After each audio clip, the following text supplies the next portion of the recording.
Howdy, howdy, howdy. How you boys doing? What's going on, going on?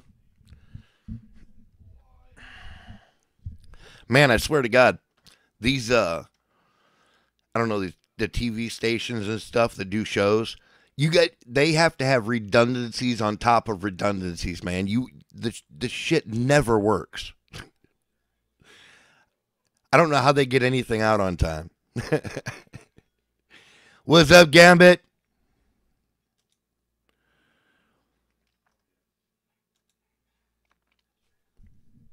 What's happening, fellers? All right, Donald. Good enough. Hey, Mikey B. What's up, man? Good to see you, brother. Oh, my goodness. There we go.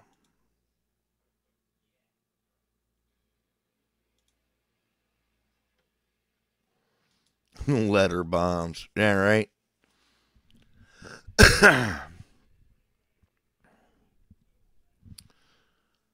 What's up, Mikey B? My hero.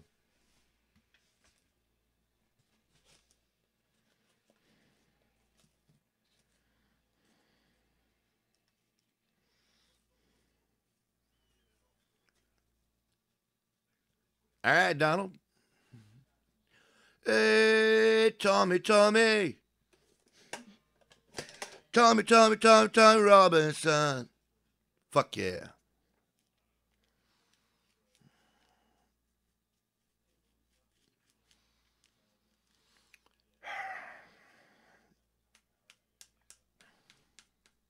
What's up, Joseph?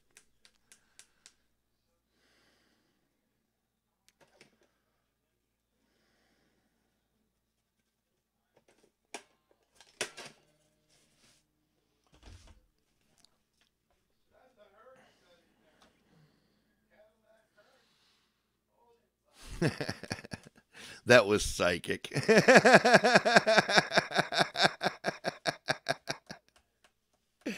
uh, nah, not psychic. I just love you guys. Ahoy, oddball. You odd fucker, you. Well, I was off for a couple of days because my dog was sick and poisoned or whatever, and then fucking I came on to do it tonight and my encoder wouldn't work. I had to delete my encoder and re-download the encoder so I could do this. There's always I don't understand how these TV stations get anything out on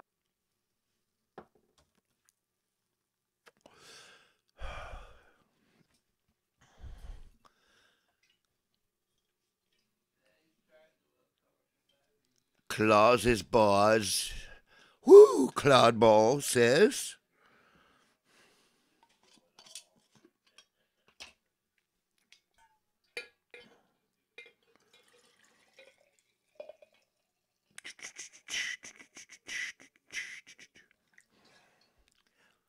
Yeah, my whole encoder failed. So I don't know what the hell happened.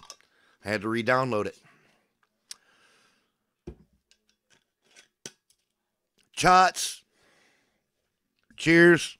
Got it going on.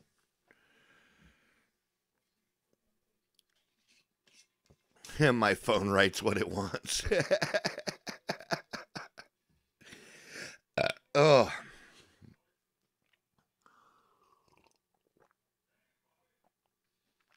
I got a good I got a good buzz going, but I almost ruined it being angry about my goddamn encoder. Okay, say it.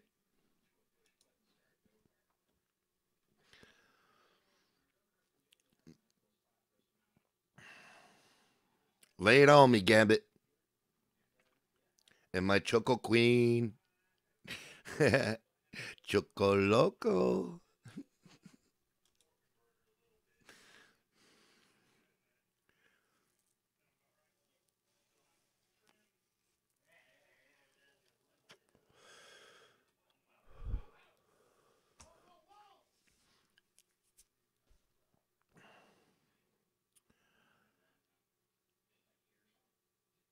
the news you really wanted to hear about the bombs, the fake-ass bombs, the fake-ass Democrat sent bombs.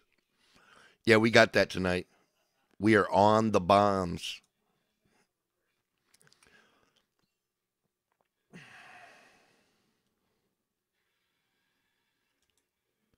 Nah, they didn't go off. They bombed. They were duds. They were sent by fucking lefty operatives to fucking stir up bullshit for the left.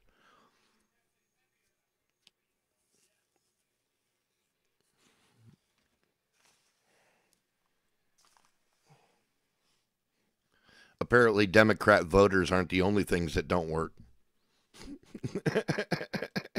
It's all about the bombs.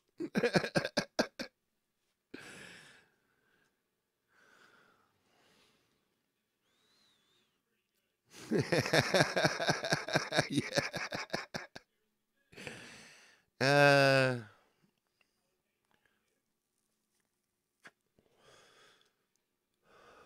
The bombs. All right, that's enough people. All right, guys. Tonight I'm going to throw up. I've been good. Before I start this stuff, I'm going to kick it with Choco Loco. What's up? What's up, darling? I've been good. My dog was sick. I think he was poisoned. I've been really messed up for a few days because I love my animals. And this morning he woke up and was up under his own power. Hey, Miriam. Howdy, howdy. He was up under his own power when he couldn't stand yesterday. He couldn't even get up on his hind legs. And then this morning he woke me up licking my face to let him go out. I was so happy. You have no idea.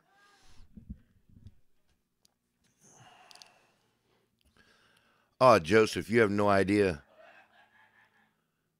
It broke my heart, man. I was a mess.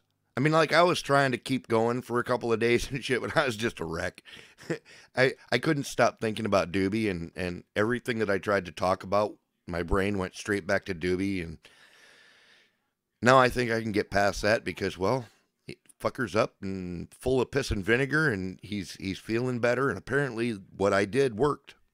So I'm very happy, and I'm glad for y'all's support. I know you guys were praying for me and Doob and Pops, and we appreciate your prayers, and we appreciate your support, man.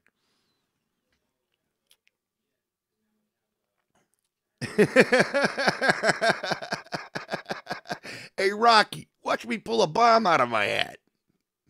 Dooby dooby doo. That's right.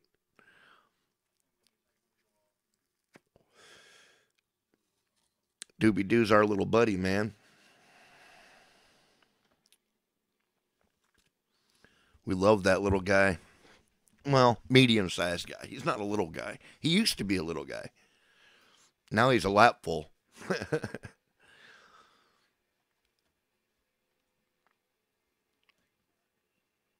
Shooby Dooby. You hear that, Doob? All right. Let's get this on the road. Get ready to hear the truth about America on a show that's not immune to the facts with your host, Dan Bongino. All right, welcome to the Dan Bongino Show. Producer Joe, how are you today? What a day, what a day, what a day, what a Yeah, day. I know. Really stacked news day, so don't go anywhere. Let me just get right to it, folks. I don't want to waste your time. Today's show brought to you by our buddies at Saucy, a new sponsor. Check them out. Super easy to use. I love this site.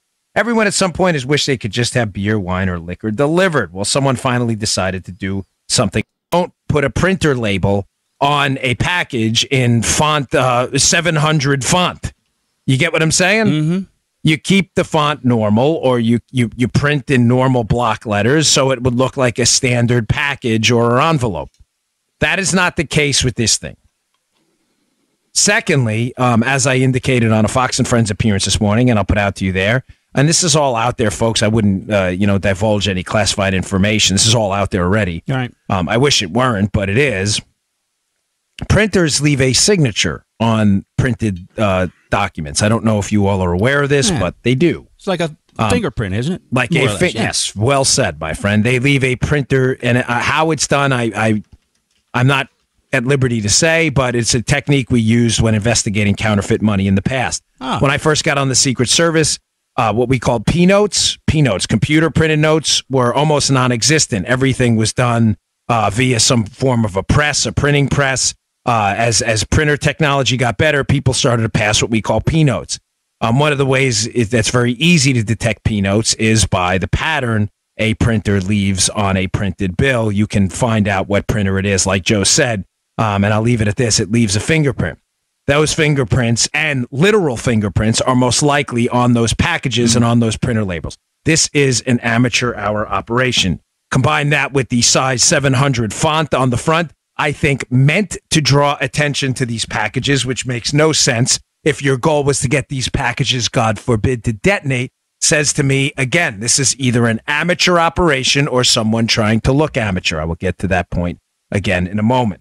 Some other indicators that there's something seriously wrong and very suspicious about this case, outside of the obvious disturbing nature of it in general. The packaging. Folks, people who do this and people like the Unabomber and others who have successfully, sadly, pulled off these horrible attacks, the packaging, the excessive packaging is one of the indicators that there may be something wrong with the package at your location. Excessive packaging and tape is put in for a reason, Joe. The reason's quite obvious if you think about it. If you don't want your device to be detected, you can't have the device inside somehow get wet on the packaging and then say one of the angles of it, if it's a pipe or whatever it may be, or some kind of explosive device in black powder, you don't want the angle to push through the envelope. You get what I'm saying? Yeah, you don't sure. want the envelope to open. So it's not uncommon to see this excessive packaging and wrapping and taping on top of more taping in these devices. That was present here. Having said that, the excessive packaging is usually an indicator, and this person made a point to really overdo it with the packaging on this one. Another point indicating the amateur nature of this, the stamps. 6 Forever stamps, the same stamps put on these devices, the same kind of stamps, the same, obviously the placement, that's pretty standard that's obvious, but the 6 stamps in that same layout on the package, the overuse of postage, putting all that postage is another indicator that this was an amateur hour operation. This was done often in the past in these incidents, the excessive postage to make sure the device, let's say, gets to its intended location. But this one, again, seemed to be obvious. Combine that with the fact, Joe, that these stamps did not have the black parallel lines over the stamps, which the post office does after it is processed through the facility. Why? So that the stamp can't be reused. Right. There are no stamps on the stamp, meaning these were not processed through a post office facility. Meaning, why would you put the stamps on there? It was either a courier or they were hand-delivered and meant to look like U.S. mail. They were not. Another indicator this is an amateur hour operation or meant to look like one. Ladies and gentlemen, if you were so driven by hatred that you felt the need to mail a explosive device to a person you could not stand and had such vitriol in your heart for, let's use John Brennan as an example. You would probably figure out where he actually worked and understand what the spelling of his name was. That's not what happened in this case. The printer label not only mailed a package for John Brennan to CNN, but it spelled John Brennan's name wrong. It spelled a number of names wrong. It spelled Debbie Wasserman Schultz's name wrong as well on the return label. Folks, John Brennan's name is spelled with 2 N's, not 1. John Brennan does not work for CNN. John Brennan works for NBC. If you are deranged enough to do this and send a package to John Brennan, you would have thought, putting all that work, air quotes here, into developing your deadly device or your suspicious package in general, you would think you would do basic research to figure out what John Brennan's name is actually spelled like and where he worked. This all reeks. There's something not right about this case, folks. Something is not right. Now, here's the kicker. Again, we're dealing with the headline here. This is either a rank amateur or a hardcore professional designed to look like a rank amateur. Now, I've given you no evidence so far that this is a professional, Joe. All I've said so far is the print, the packaging, the stamps, the misspellings, the names, the way the devices were delivered. This sounds like an amateur. Does it really? Let me bring up an interesting point you brought up to me. Okay, Agent Bongino. Yeah. Joe, if you were, God forbid, an amateur bomb maker putting together these devices and you were so bad at doing it, you couldn't even figure out the initiator, how it works right, but you're dealing with highly explosive toxic compounds. One of the things we'd seen in the past, and there's numerous examples of this, are these guys missing fingers. Sometimes they turn up dead, or typically we get a call from a police department saying, wow, we heard a loud explosion in apartment 6C. Why does that happen? Because they're so stupid, a lot of these rookies at this, they can't figure out how to not blow themselves up. Ladies and gentlemen, even professional bomb makers, a lot of them are missing numerous digits on their fingers. All the evidence I gave you just now is that this person has no idea what they're doing, thankfully, in the construction of an explosive device inserted into the mail system or the courier system. If that were the case, it would be highly likely that this person would have either killed himself by now, or we would have some hospital records of someone showing up in a hospital with a missing digit or an arm because they have no idea how to construct these things. How do we know they have no idea? Because none of them actually exploded, thank the Lord. None of them. That says to me, ladies and gentlemen, that this was not an amateur. This was not an amateur. This was probably someone with some experience who designed these things to intentionally not go off. Some of the other indicators, according to media reports, one of the other devices was constructed using PVC pipe. You know, ladies and gentlemen, that's obviously a very stupid way to do this. You have to constrain. What creates the pressure in the blast is constraining the actual explosive power within a steel encasement. Right. It's what creates that force. If you just light up a bunch of black powder on a field, you just get a poof.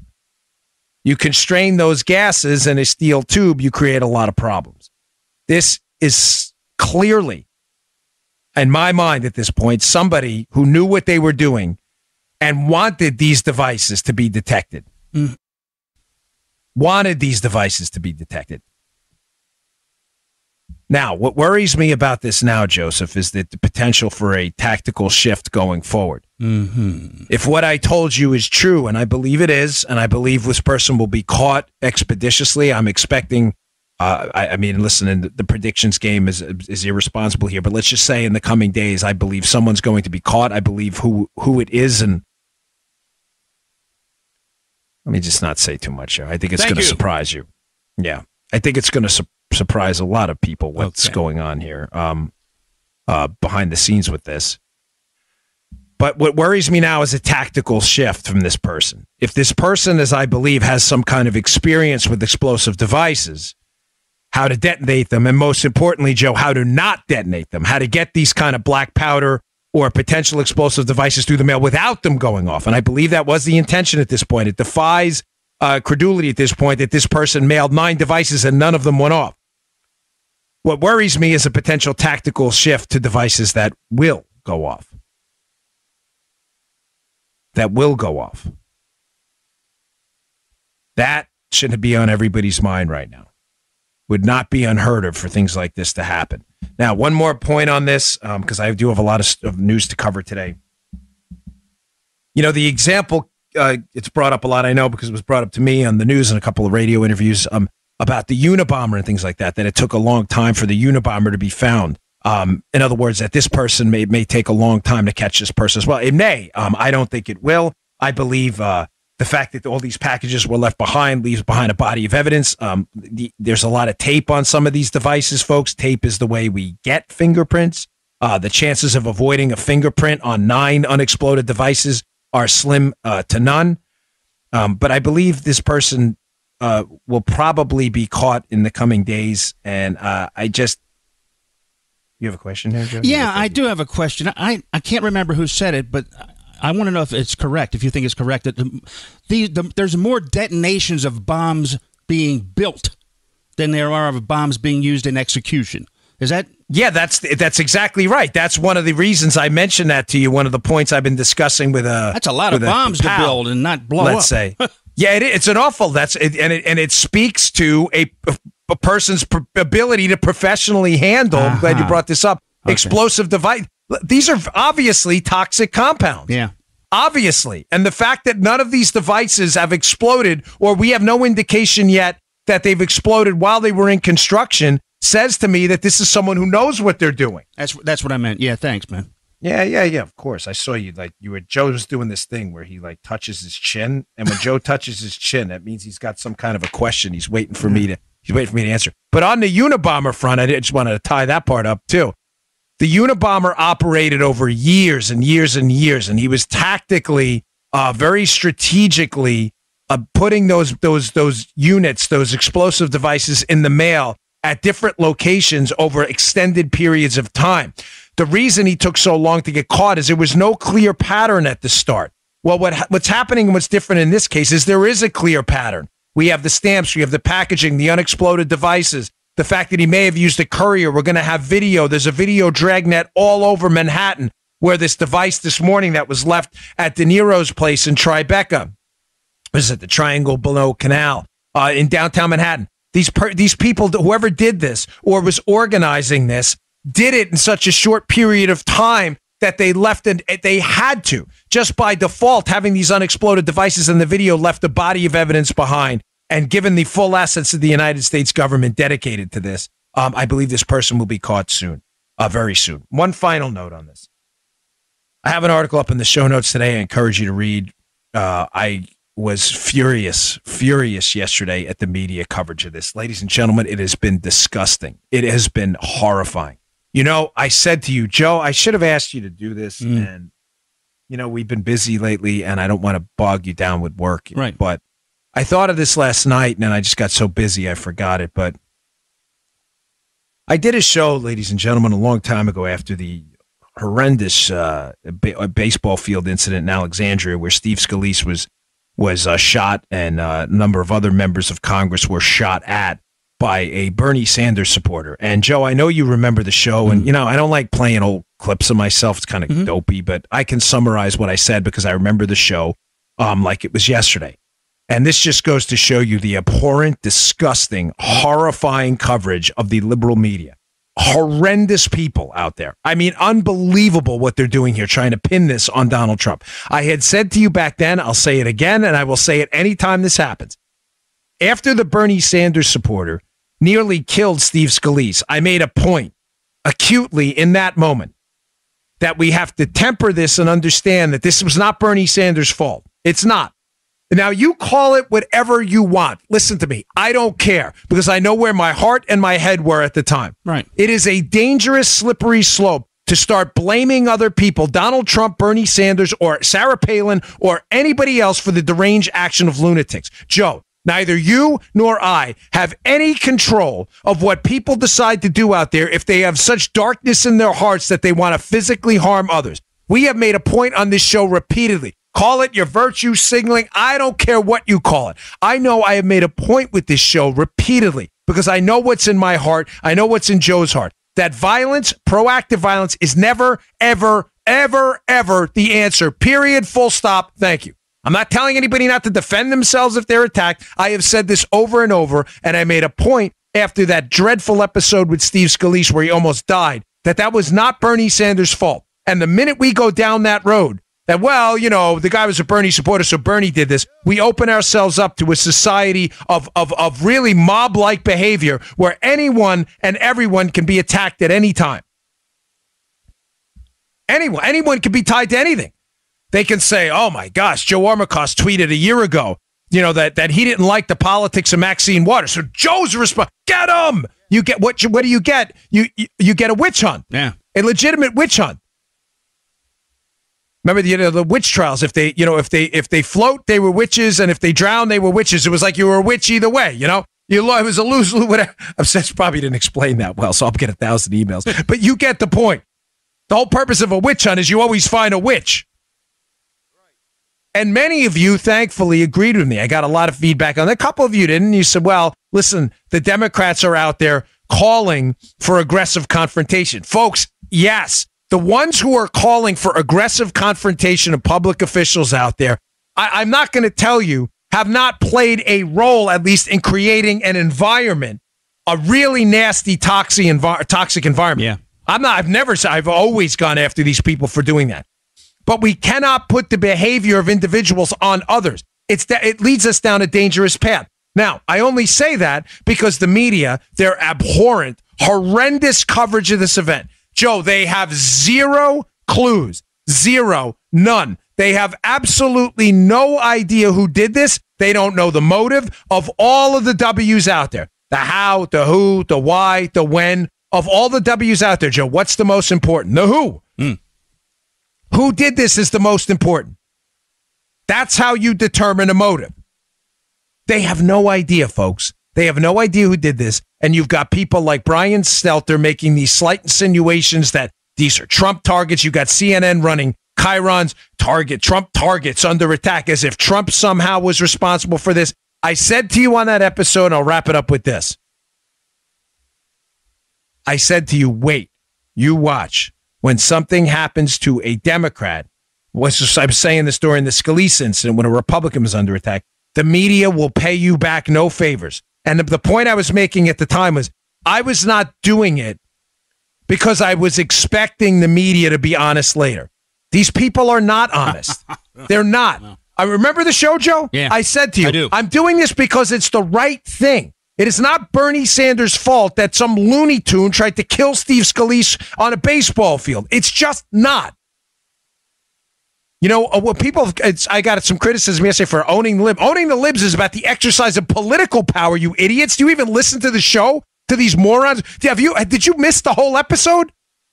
We have purposefully, me being a former Secret Service agent, having experience with this, openly, vigorously spoken out against these kind of aggressive confrontational tactics. But make no mistake, Joe, from the corrupted, horrible media, I expect no courtesy in return. None. I knew you would do this. I knew you would do it when it happened. I knew you would do it immediately without any evidence.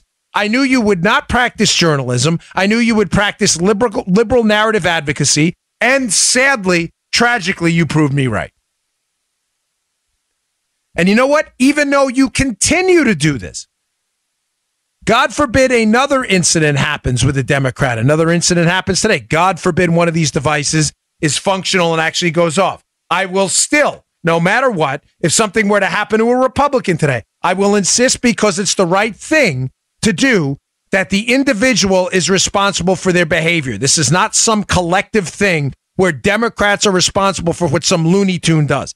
But again, ladies and gentlemen, expect no courtesy and no civility and no morally or ethically upstanding behavior from the media who will turn around on a dime and blame you for this, ignoring the fact that white powder was sent to Don Jr.'s house, that there was some suspected ricin attack on Susan Collins' house. Expect none of that. Jim Mattis got a package. Those stories have all disappeared already, Joe. And can I say one more thing, folks? You know, the treatment of Fox. You may say, well, you're on Fox. I don't care. I'm sorry. I have to put this out there. The treatment of Fox by other left-wing media nuts out there has been disgusting. Fox has been running 24-hour, nearly 24-hour, sometimes commercial-free coverage of the attack on CNN and Democrats. You know why, Joe? Because it's an important story. Right. And yet these other stories, Trump being called a Nazi, treasonous, stories about ricin attacks on them, white powder, they get coverage by the other networks, but they go away quickly. But when it comes down to a real story, Fox provides 24-hour coverage. And yet they'll attack Fox. Gross. Gross. Absolutely grotesque. All right. I got a lot more to get to today, folks. Today's show also brought to you by our buddies at Quip. You ever need that pristine text? So she may have a boatload of information about the genesis of this case. Folks, please understand what I'm telling you, because the rest of this story That part's old. But if you don't understand that part, the rest of this will make no sense. The author of this Politico piece I'm about to dig into and some of the very, very suspicious components of it is the girlfriend of the guy leaking sensitive information from the Senate Intel Committee. And one of the pieces of that sensitive intel information is, I believe, the unredacted FISA based on the pattern of texting, meaning she knows almost the whole story that Nunes and others know because she's most likely read portions of the unredacted FISA and understands how bad this case is and some really suspicious stuff. Now when you read this Politico article, a whole lot of things are going to start to make sense. The Politico article is about Mifsud and Papadopoulos. Remember, Mifsud's the Maltese professor who starts this whole thing by confronting Papadopoulos in March of 2016 by a meeting with Papadopoulos and alleging that the Russians have dirt. But, Mifsud, Joe, introduces Papadopoulos at one point to a woman he calls, and I say he calls because nobody's really sure what this woman's name is. This is a good portion of this is in the book, by the way. This is my Spygate book, but Mifsud introduces Papadopoulos, the Trump team member, to a woman by the name of Olga Vinogradova or Polanskaya, depending on what last name you choose. Yeah. And he introduces her, Joe, as Putin's niece. Let me read from the piece. I promise you, this is going to be fascinating. Where are we going here? Yeah. All right, this is going to get good. So again, the woman writing this likely knows the entire story about FBI malfeasance because her boyfriend is on the Senate Intel Committee, and we know has texted her. This is from her Politico piece. Quote, Mifsud introduced Vinogradova to Papadopoulos as someone with high-profile ties to the Russian government. Oh, whoa, Russian woman. Mifsud goes, hey, look, it's Putin's niece. She has high-profile ties to the Russian government, which was then seeking better relations with the U.S. and an end to Western economic sanctions imposed over Russian aggression in Ukraine.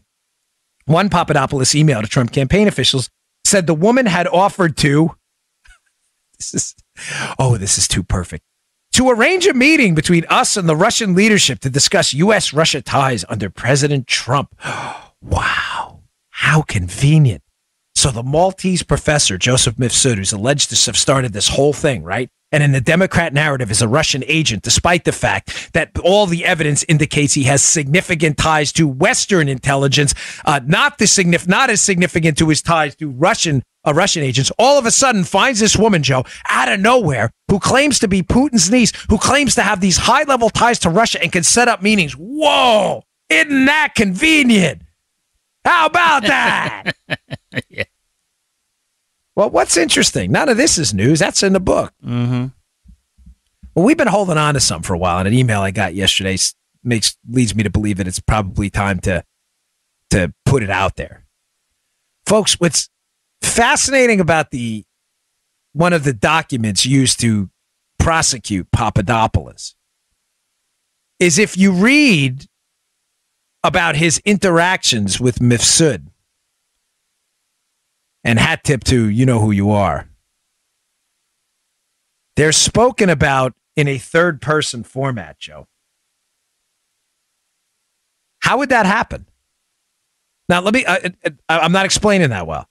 So Mifsud, the Maltese professor who starts this whole thing, right, by allegedly saying that the Russians have dirt on Hillary, tells Papadopoulos, starts this whole thing, this collusion nonsense, right? Mm-hmm.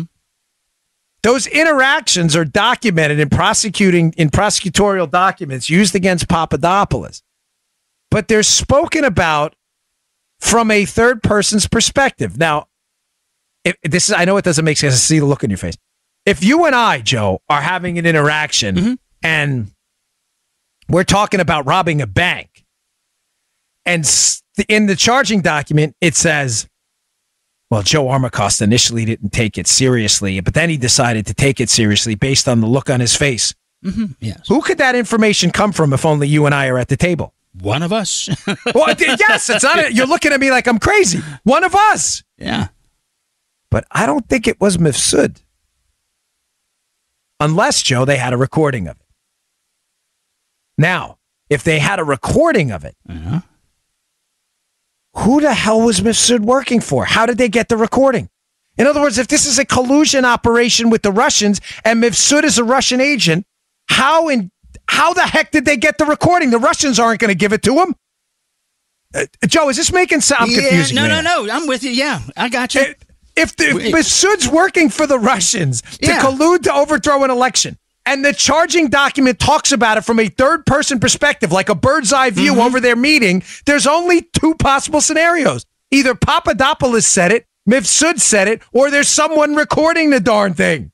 Now, a great point pointed out by this person, which I'm not trying to take credit for his stuff.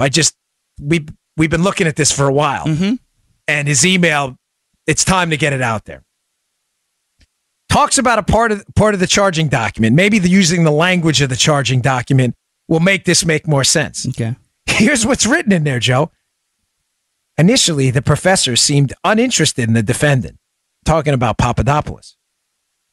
It then goes on to say, the professor appeared to take great interest in defendant Papadopoulos. Talk about it later on. How would they know that? Were they there? It's not Mifsud saying it. All right. I'm confident of. Yeah, and that helps because he's not cooperating. How, Joe? How do they know that? How do they know that? Was this recorded? If this was recorded, how was it recorded? Now, there's another possibility there. There seems to be some intimate knowledge of these details between the meeting between Mifsud and Papadopoulos. Detailed knowledge, whether they were recorded. Now, was it recorded by Mifsud? I don't know that yet. I don't want to speculate where I don't know.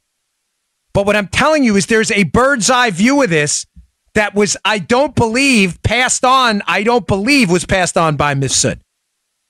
Unless he was cooperating. This is killing me because I know a lot about it, and I think I'm not getting out right. If Mifsud's a Russian agent and he's recording this thing, he's not going to give the information to the Central Intelligence Agency of the United States. Right. He would implicate himself as a Russian agent. Yes. You get what I'm saying? Yes. If Joe was really going to rob a bank at a meeting with me and he's recording a conversation, he's not going to give the recording to the cops. No. No, exactly. Which you can pretty much eliminate Mifsud at this point being a Russian agent. All right. They somehow have some bird's eye view of this. There's only two explanations. It was recorded, given to them by Mifsud, meaning he's not a Russian agent. He was working with them, working with friendlies to set up Trump, or there's a third party there. Now you see where I'm going with the Politico article? Mm-hmm. This Allie Watkins seems to know an awful lot about the whole case an awful long time ago. This piece was written November 9th, 2017. She does a piece focusing specifically on this Russian woman, Olga Vinogradova, or Polinskaya, or whatever you want to call her. No one really knows her name. Joe, just like Mifsud, did you notice we haven't heard a darn thing about Miss Olga since? Yeah. So suspiciously, this woman who speaks with a heavy Russian accent, who introduces herself as Putin's niece. So convenient. She's not Putin's niece, by the way. Says, I have these high-level Russian contacts. Just randomly shows up at a meeting between a Trump advisor, Papadopoulos, and a Maltese professor with Western intelligence. How perfect. Only, Joe, to never be heard from again. Now, she's in my book. But I ask you this, Joe. You followed this as almost intensely as I have, being a part of the show. Yeah. I tell you, remember the names often. Have you even heard that name before? No. No, you haven't. The only Russian woman I've heard is Vilenitskaya or whatever. Veselnitskaya. Yeah. You see, you remember that name. Yeah, close enough. You haven't heard Vinogradova, Polinskaya? Because nobody's talking about her. Folks, just like I said to you about Mifsud, where it's absolutely impossible to disappear the way Mifsud did, and to avoid any... No one's seen Mifsud since his February interview with the FBI from last year. Nobody's seen him. Nobody's seen or heard of Olga Vinogradova. Nobody's heard from her since. Folks, this was so obviously a setup that again, you have to intentionally have blinders on at this point to believe this bag of horse, because that's what it is. This is nonsense. You see how I'm wrapping this up, Joe? Mm-hmm. This was the perfect setup. Yeah. Do you really think the Russians are... Guys, ladies, listen, I'm no fan of Putin or the Russians. Let me be crystal clear about this. I have been, intimately involved. What got me into politics was Reagan's fight against communism. But do you really think... I spent time in Moscow, 3 weeks, as a matter of fact, doing investigative work with their FSB when I was a Secret Service agent. These people aren't stupid, okay? No. They are not dumb, the Russians. Do you really believe that they're going to send this Maltese professor there, right, as their cutout, and they're going to send a woman who is Putin's niece, who openly talks about her connections to the Russian government to try to set up a meeting with a low-level member of the Trump team? You believe this is actually this is the way it's going to go down? So let me get this straight, Joe. The Russian government has a plan to overthrow the results of the U.S. election or influence them heavily, right? Okay. So they send in a professor from Malta with connections to Western intelligence who knows UK intelligence officials and is intimately familiar with the Western intelligence apparatus. So they call in a guy connected to us, who, by the way, could rat on them at any moment, and they send in a woman, and she doesn't do it cryptically. She goes, yeah, I'm Putin's niece. I can set up a meeting. Does this sound even remotely logical to you? Are you like a crazy person? We haven't heard that in a while. Play it again. Are you like a crazy person? Yes, you must be. I missed that one. I do too. No, I'm not crazy. This is the worst setup in human history. Oh, look, I've got this one. It's Putin's niece. She's going to set up a meeting. Really? Wow, that sounds great. All of a sudden, we don't hear from the woman ever again. You're telling me nobody can locate this woman? Is it possible, Joe, also that bird's eye view, third-party perspective, talking about, and Mifsud didn't seem interested, but then he seemed interested. It's not Mifsud saying that. Who's saying that? Folks, you have not heard the last. Now, Joe, what would you say? We're about a month ahead of the news cycle on this? Oh, yeah, at least. Mark it down. Get your notebooks out, folks. Yeah. Olga Polanskaya. Check it out in the book, Olga Vinogradova. You have not heard the last of that name. This is the worst setup in human history by a bunch of incompetent loons. Read the Politico piece. It's in there today. And remember who wrote it. There's a reason that name appears in her writing around the time she's dealing with her boyfriend on the Intel committee who knows the whole story, according to the FISA, the debunked dossier, and feeds it to her. There's a reason she writes that. Now, remember, she knows the whole story according to the dossier and the Democrats, because that's what appeared in the FISA application. She doesn't know the real story. She just knows what she's been told. Hence the focus in her Politico piece about this shady Russian woman, Olga Vinogradova. Was she Russian? We sure about that? Just how Russian was she? What is she doing? I never know what she's doing. What is she doing back there? Folks, this is going to get hairy. This story, I know a lot of you think this thing's dying down. Oh, no. There's a lot more to come. Write that name in your name notebook. More to come on that later. All right, final lady here, and I got a few more stories to get to that are really important. A lot of news this week. Today's show also brought to you by our buddies at We the People Holsters. Best holsters out there. Love them. They sent me a sample a little while ago.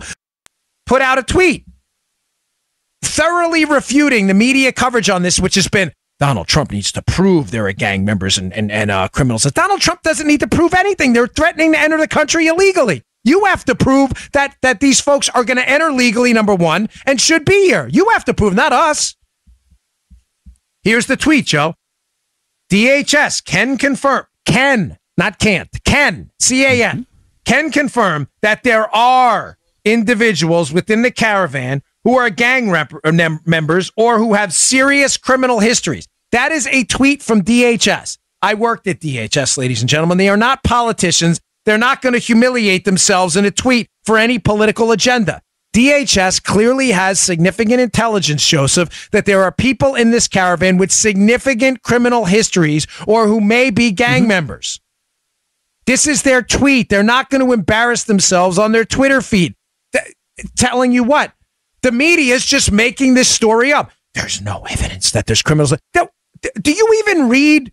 Seriously, I said this yesterday. Someone suggested that we put it on a t-shirt. Liberals, do you even read? Seriously, do you pay attention to even basic facts and information? This is outrageous. The DHS put out a tweet themselves. They can confirm, no T at the end, can confirm that there are gang members and people with significant criminal histories within the caravan. Joe, there are also investigative reporters on the ground talking to people in the caravan who have already acknowledged that there are criminals in the caravan. Stop falling for this sucker argument, Republicans. You need to prove that there are, one, we don't have to prove it. DHS already put out a tweet, so you're already down on the information front. Sorry, information 1, liberal media 0. But on the second front, even if that weren't, we don't have to prove anything. They're not saying they're going to enter the country legally through points of it. They're threatening to break the law. But there's nothing we have to, that in and of itself is enough to say, no thanks, we're good. The fact that DHS is now confirming there are criminals and gang members in there is just an additional piece of information which should incentivize any sane, rational person to say, this is crazy. This is an invasion. 4,000 people threatening to walk across the border illegally. This is nuts. All right, a couple more things I want to get to because it's important. Quick midterm election update. Ladies and gentlemen, we're seeing two things here to put a little bit of a smile on your face. Again, this is not incentivizing anyone to rest on their laurels. This could be, what happened in these last 2 days in these news cycles is, troubling, and there could always be another surprise here. But it's starting to look like it's not going to be a red wave. Let me be clear on this, but it's starting to look like the blue wave may in fact be dead. That they may hold the House. I think we're going to add to the Senate. I told you that in my prediction last week, but there's 2 data points I want to put out there. Number one, early polling in critical statewide Senate races. Early voting. Early voting is up dramatically for the Republicans. They are winning big time in some of these states in early voting. Now, having said that, that is not always the best indicator of what happens on Election Day. I know that, Joe, as you know from personal experience, where I won on Election Day a congressional seat overwhelmingly by 5,000 votes. I was like, this is great. I was measuring the drapes in my congressional office in Maryland District 6. And they were like, wait, hold on. We still got to count the early voting and the absentee. And I got crushed. I wound up losing the race by a sliver, by 1 point, because he made up all 5,000 of those votes and then some. So it is not always, in other words, the early voting, if I would have just went by the early voting, I should have lost that race by 30 points. I lost by 1 point. That's it. So early voting is not always the best indicator. So get out, take 10 friends. But secondly, some of the polling, if you listen to the shows I did earlier in the week about how where we're really having trouble, folks, we're having trouble in these suburban districts. Some of the areas dominated by minority voters who would vote for Hillary, whether it's Florida 27 or Texas 23, where we should be getting crushed according to the liberal media narrative. Oh, Hispanic voters don't like Trump. It's actually not happening. Will Hurd and the Elvira Salazar race in Florida dominated by Hispanic voters. In southern Florida and in the border in Texas, the Republicans are doing quite well in those polls. Where we're having real problems is in the suburban districts. One of them I've been using as a bellwether district is the Barbara Comstock race right outside of D.C. in the Virginia suburbs. I think it's Virginia 10. Forgive me if I get the number, but I'm pretty sure it's Virginia 10. Barbara Comstock, who I've interviewed before when I used to host radio, terrestrial radio. Barbara Comstock was getting just crushed in the polls. She was not doing. She's the incumbent Republican. Barbara Comstock has closed the gap significantly. Some polls have her running neck and neck with her Democrat opponent in one of those suburban districts. So again, is this a bellwether? I think so. But I think between chaos, the caravans, and Kavanaugh, the 2 C's and the 1K, I think the Democrats have created a really, really untenable situation for themselves. And I think even in suburban districts, a lot of moderate Republican, moderate Democrat, female soccer mom voters are starting to say, you know what? This chaos thing isn't for me. We'll see. We'll see. My prediction stays. I think we hold the House by 2 to 4 seats. I think we pick up 2 to 3 seats in the Senate. But those 2 factors, Early voting, we're doing very well. And that Comstock race, which I believe is indicative of this suburban problem we've been having lately, is starting to close in too, and Comstock's starting to pick up some more numbers in the polls. Get out and vote, ladies and gentlemen. Like I said, I get the beef with early voting. I understand it. I think, 7-month-long early voting, obviously hyperbolic, is ridiculous, but this is not the time for that fight. Something, God forbid, could happen to you. You could get in a car accident the day of voting. Again, we don't wait, God forbid. But you need to get out and early vote. Put your numbers in early. Get that thing on the record. Please. I did. I already voted. My wife and I both in Florida. Please do it. Okay. Let's see. Here, one cautionary tale here on this, and I want to get to a fair share argument too. Fair share, liberal, the rich are not paying their fair share. I have a really good article up at Zero Hedge today in the show notes showing just in a very simple graph how absurd and outrageous the liberals' fair share argument is that the wealthy aren't paying their fair share. But before I get to that, just one note on the stock market that's been very volatile. Yeah. It's been up and down, lost 600 points yesterday. Folks, take it easy on everybody. The liberals want to instill a sense of panic before the election with the stock market. They love to highlight these stories. Oh, the stock market, the economy is all erratic. Folks, this is natural. There was always going to be a correction in the stock market. There may be an even bigger correction. Don't forget, for the 8 years of Fed policy where we printed a bunch of monopoly money and drove interest rates low, they call it the search for yield, seeking alpha, right? You have to search for yield on your money, yield, a return. If I have money sitting in a bank account, I want an interest rate. I want to make money on it, making money on money. That search for yield was impossible when we printed a lot of money because the federal government drove interest rates into the ground and the economy was slow, meaning there wasn't a lot of demand for money, so people couldn't charge a lot of yield. If you can't get 3%, 4%, 5% for your money, you have to search for yield somewhere else. So what were people doing, Joe? Pouring money in equities in the stock market. Interest rates are now going up. We're seeing it in the mortgage market. We're seeing it with Fed policy. People have safer choices now where they can get some return on their money. You were always going to see some of that money come back out of equities and into fixed investments like bonds, real estate, and other things where they can get some kind of a fixed return or what they believe to be a fixed return over time. Bottom line is this: don't panic. These are natural, cyclical. I wish they weren't. I wish we weren't printing money, creating these cycles, but don't panic. Everybody I'm not telling you what to do with your money. You want to pull them out of equities, do whatever. I'm not a financial advisor. I'm simply telling you on the economy, it's okay. And if we can get a hold of our debt situation, our government spending situation, I think we'll be in a lot better shape. Okay, here's my final story, and this is what I was getting to, the Zero Hedge piece. There's a terrific graph at the top, and the data's from 2014, so you may say it's old. Well, the reason it's old is it's the last year from the CBO that we have the entire data set to look at.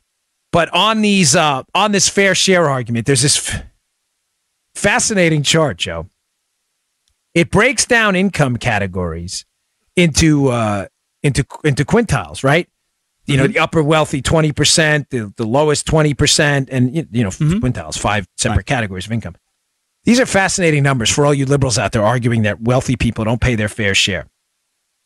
The highest earners in the country, Joe, and this is a measure of how much they received in transfers versus how much they paid in federal taxes. Very simply, how much people gave to the government and how much they got back. Please stop emailing. My gosh, my email is going wild this morning. I'm not talking to you. Sorry. There's this group. They're emailing me. It's driving me nuts. It's like the 50th email I've gotten in the middle of the show. It keeps blocking my screen. The highest income earners paid $75,100 in federal income tax and got back, Joe, in the form of government transfers, $11,700. Big difference. I gotta pay a fair share. Really? That seems like a big difference to me. The second number down, so wealthy folks, but not as wealthy, obviously, is the top group. The second 20% down from the top. Paid $18,600 in taxes, got $14,000 back in transfers. Now, the middle, the second, and the lowest quintiles here of earners is where it gets interesting. The middle paid $9,600 in taxes and got back $15,400. $9,000. We haven't used Jay's Abacus in a while. $9,600 in tax payments, and they got back $15,400. So you got the wealthy paying $75,000, getting back $11,000, and you got people who are middle income paying $9,600, getting back $15,000. Your fair share. You understand your nonsense? You're immune to facts and data. It gets even better. The second lowest to the bottom paid in $3,800 in taxes, got $17,700 back in transfers. And the poorest individuals, folks, I'm just trying to tell you, your fair share argument is total garbage. The poor, this is where they paid $400 in federal income taxes, got $16,600 back. Excuse me. Folks, hard pass on the nonsense fair share argument, please. Facts and data matter. Read the piece, look at the chart, print it, give it to your liberal friends and say, how much more of the fair share should be ours exactly? Because we're already paying all of it. Thank you. Have a nice day. All right, folks, thanks again for tuning in. Please subscribe to the show, especially on iTunes. We're having some issues here. I don't know why, but go to iTunes and your podcast app. Please subscribe. It's free. You can also subscribe on iHeart. You can listen at Bongino.com, and please subscribe to my email list. We will send you the best articles of the day right to your mailbox. Thanks a lot, folks. I will see you all tomorrow. You just heard The Dan Bongino Show. Get more of Dan online anytime at conservativereview.com. You can also get Dan's podcasts on iTunes or SoundCloud. And follow Dan on Twitter 24/7 at DBongino.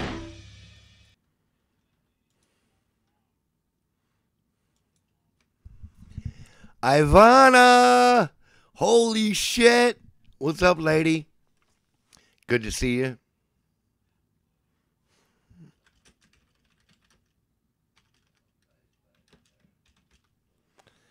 Well. What's up? Good to see you. Glad you came by to spend some time with us.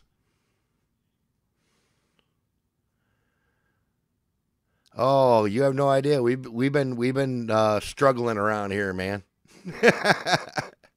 See, we needed you. You were not here, and we fucking needed you. Jesus Christ.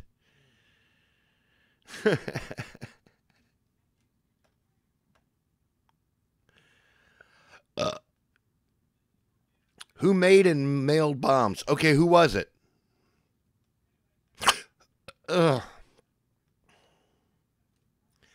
You was in a way? Well, you can't help it if you're in a way, man. Yeah, right? The Dems. That's who sent the bombs. Gambit, who mailed the fucking bombs? Kanye West.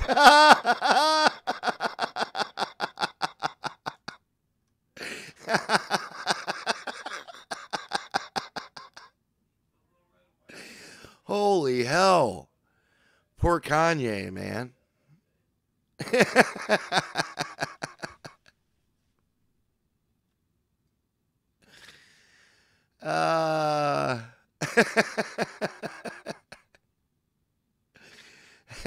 Some leftist BET network fucking idiot made that shit up. Yeah, it was Kanye. Kanye mailed the bombs. It's so busted.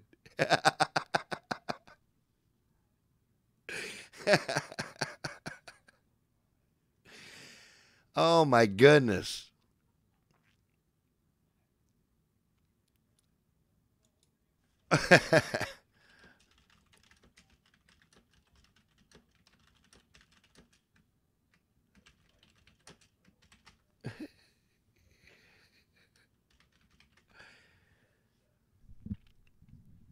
Yes, Claude. Holy shit. Dude, I was supposed to be doing this an hour earlier. I was drinking in order to be fucking ready by 8 o'clock. I'm fucking drunk.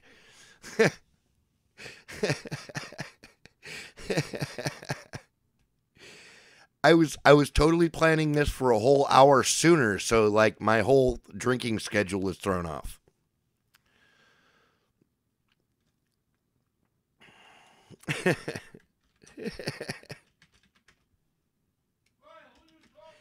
My streamers. Papa sends his love, folks. You hear that?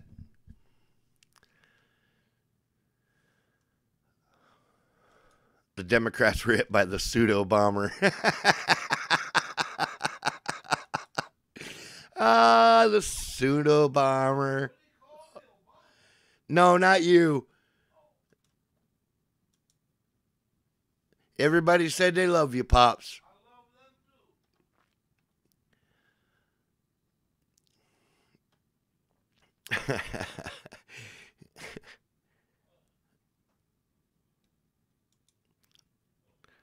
Oh, thanks, guys. Pops loves it when you guys say hi to him. I like Pops a little bit. Right on, Froggy. Hey, Pops. Froggy only likes you a little bit. Did you hear that, Frog? Pop said if he was a girl, he'd run down there and marry your ass.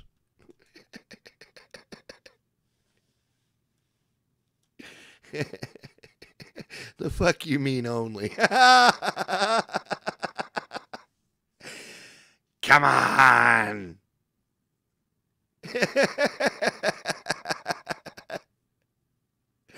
Hey, man, Pops is old. He's got to get it where he can, man. I ain't old. I'm only 72.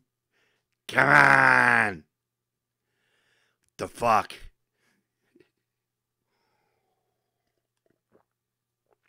Holy hell.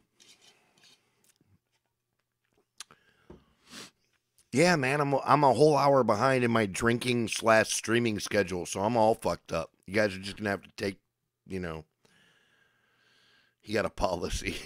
Oh, he's got all kinds of policies, man. You're going to want some kind of prenup before you fucking join up, man. Pops is clever. He'll try to fucking weasel it out of you, man. It is potluck. We're just kind of floating along here tonight trying to get the whale farts. I'm telling you, Pops is on his shit, man. You can't fucking give that dude an inch. He'll get you.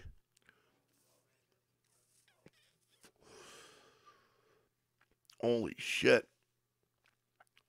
I'm 2 hours ahead. Yeah, Aaron, fucking you started probably before I did. Jesus. I'm no gold digger. Right on, Froggy. Hey, Pops. Froggy says you don't need a prenup because he's not a gold digger.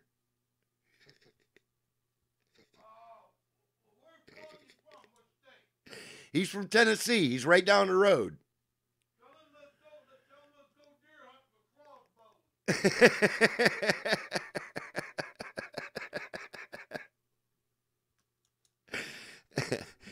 If you make whale noises in public, people look at you weird. Yeah, that's true. Especially like at McDonald's and stuff. You just walk in and start making whale noises. Yeah, they're going to give you some weird looks. But who knows?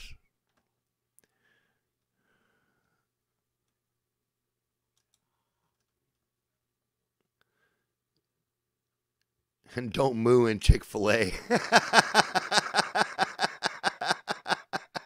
That's right, Ivana. You'll start a fucking stampede. I should have sent the screenshot over to the Ditto Cam. I can't do two things at once here. Let me just read. It's not a big deal. I took a screenshot here of CNN. They've been running this all morning. The Chiron graphic at the bottom, whatever else is on the screen. 10 packages sent to Trump targets. And then it lists the names: Obama's, Clinton's, Biden, Holder, Walters, Brennan, Soros, De Niro, CNN. Trump targets.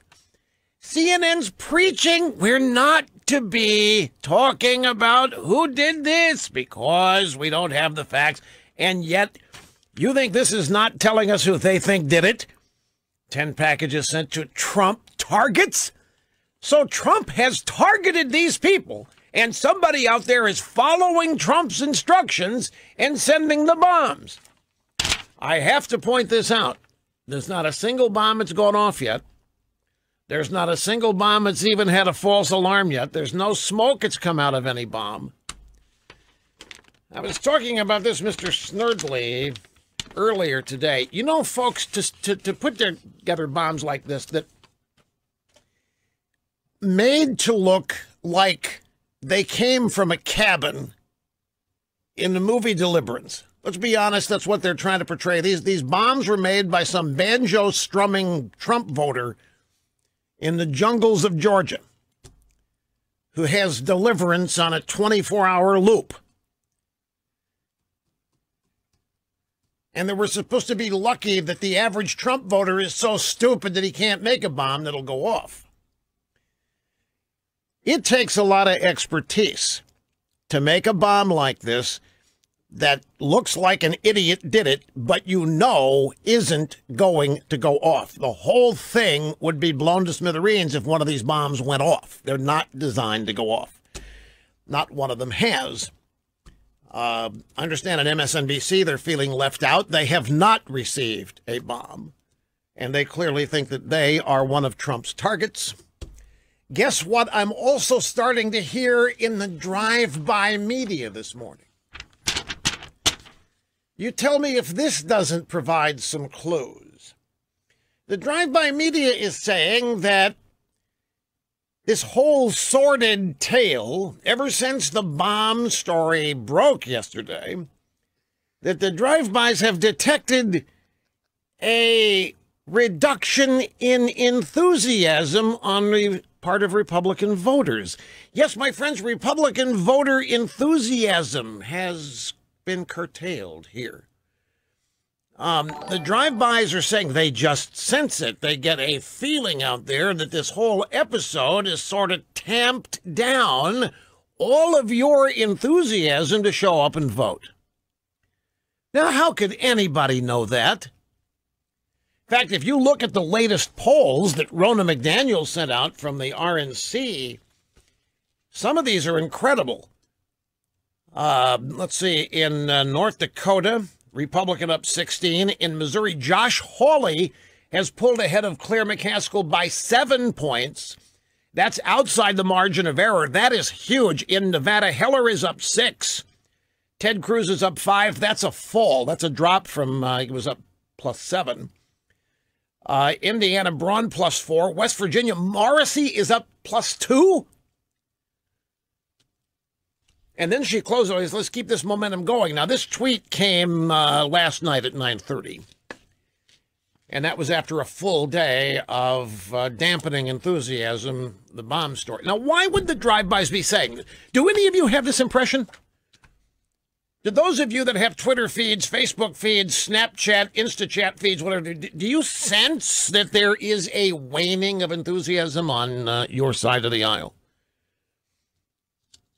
The fact that the drive-bys are speculating about this, doesn't that kind of give a little bit of a clue here? Wouldn't that be a wished-for outcome? Wouldn't that be something you would hope for? Look at what else is not on the news out there. Hardly at all. We had to dig deep to find news on the caravan today. And now there are competing stories about the caravan. Lots of people getting sick on the caravan. A lot of people getting disease. A lot of people getting exhausted. A lot of people peeling off. One caravan story has them now up to 14,000 people on their way to the United States. Another caravan story has the number at 3,700. But regardless, stories of this mob walking up through Mexico to get here, they are not front and center. The Kavanaugh aftermath story, that story is vamonos. And the bombs just keep on being discovered. We're up now, I think, to 10 of them. Robert De Niro's restaurant got one. Biden has gotten 2. Did you know that, Mr. Snerdley? Like, the front runner gets 2 bombs. I'm sorry, we condemn the use of bombs as political tools on this program. We never have been in favor of it, and I just want to reinforce here that we condemn the use of bombs. We condemn violence in politics. There's no place for it. And there literally is no place for placing blame when nobody knows who actually is responsible for this.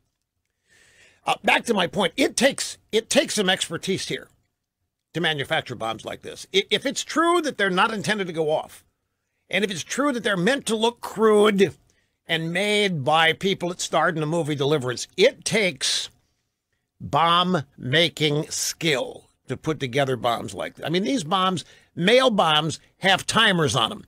Folks, a mail bomb, any bomb expert knows you don't put a timer on a mail bomb. A mail bomb is designed to go off when it's opened.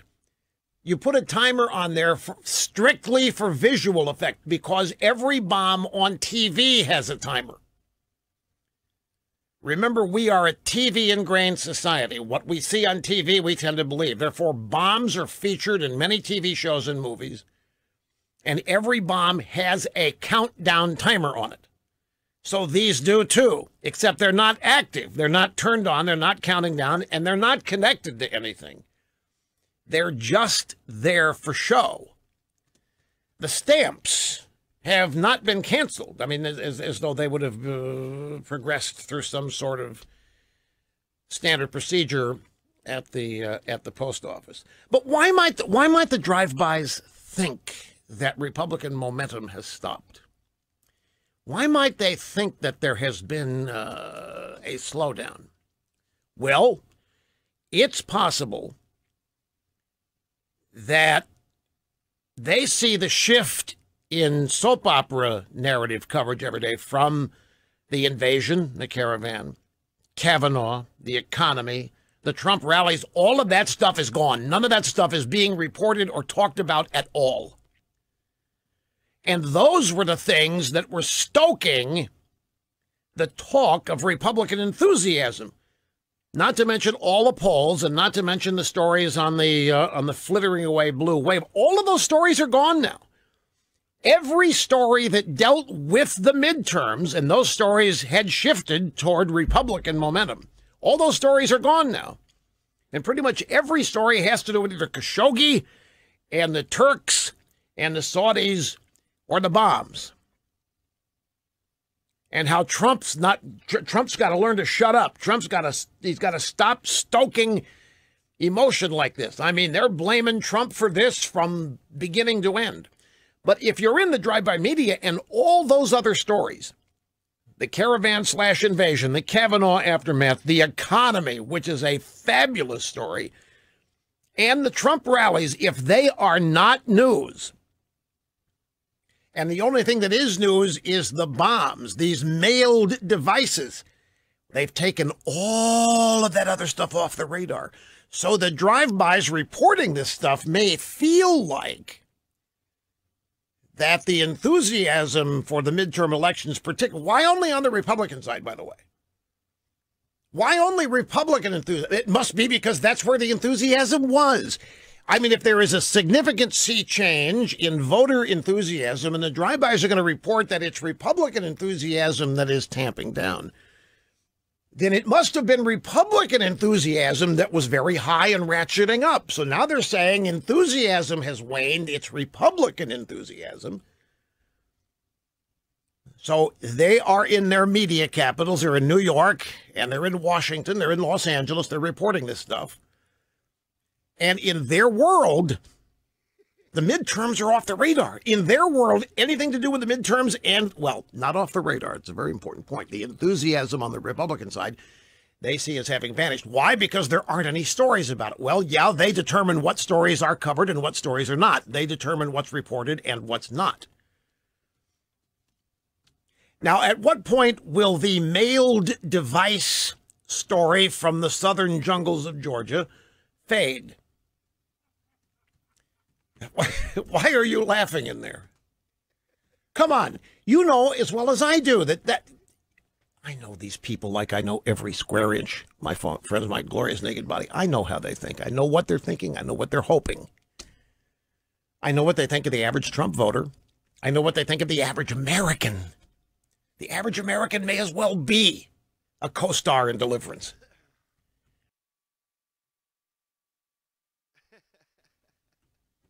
And that's who probably in their minds put together these bombs and sent them around and so forth. Trump targets. Don't forget, CNN calling them Trump targets. You think that's not blaming Trump? while out of the other side of their mouth, they condemn anybody for blaming anybody in this until we know the facts. So, Mr. Snerdley, let me just ask you, do you think somebody is getting away with playing a big joke on America with this? Do you think this is... And it's...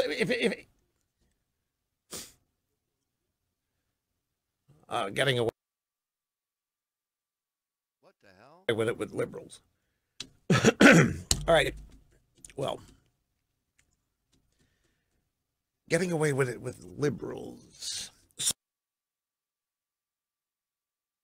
You believe that there are some liberals in the drive-by media who, even if this is, what are they calling it? False flag. They're saying I'm getting a false flag. That even if this is a liberal plot, you're claiming that there are liberals in the media who don't know that it's a liberal plot.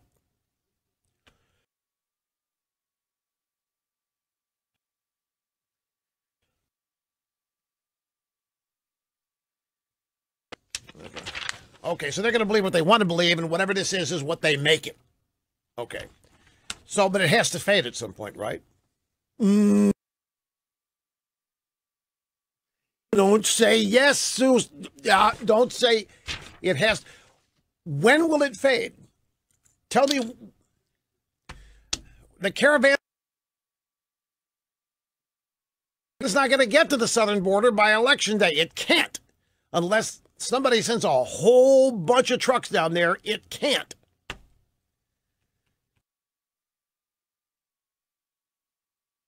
When is this going to fade? When is the mailed device story going to... Do you think it's going to fade when and if we find who did it? Or is doing it? Do you think... We're not going to find the perp? You don't think we're going to find the perp?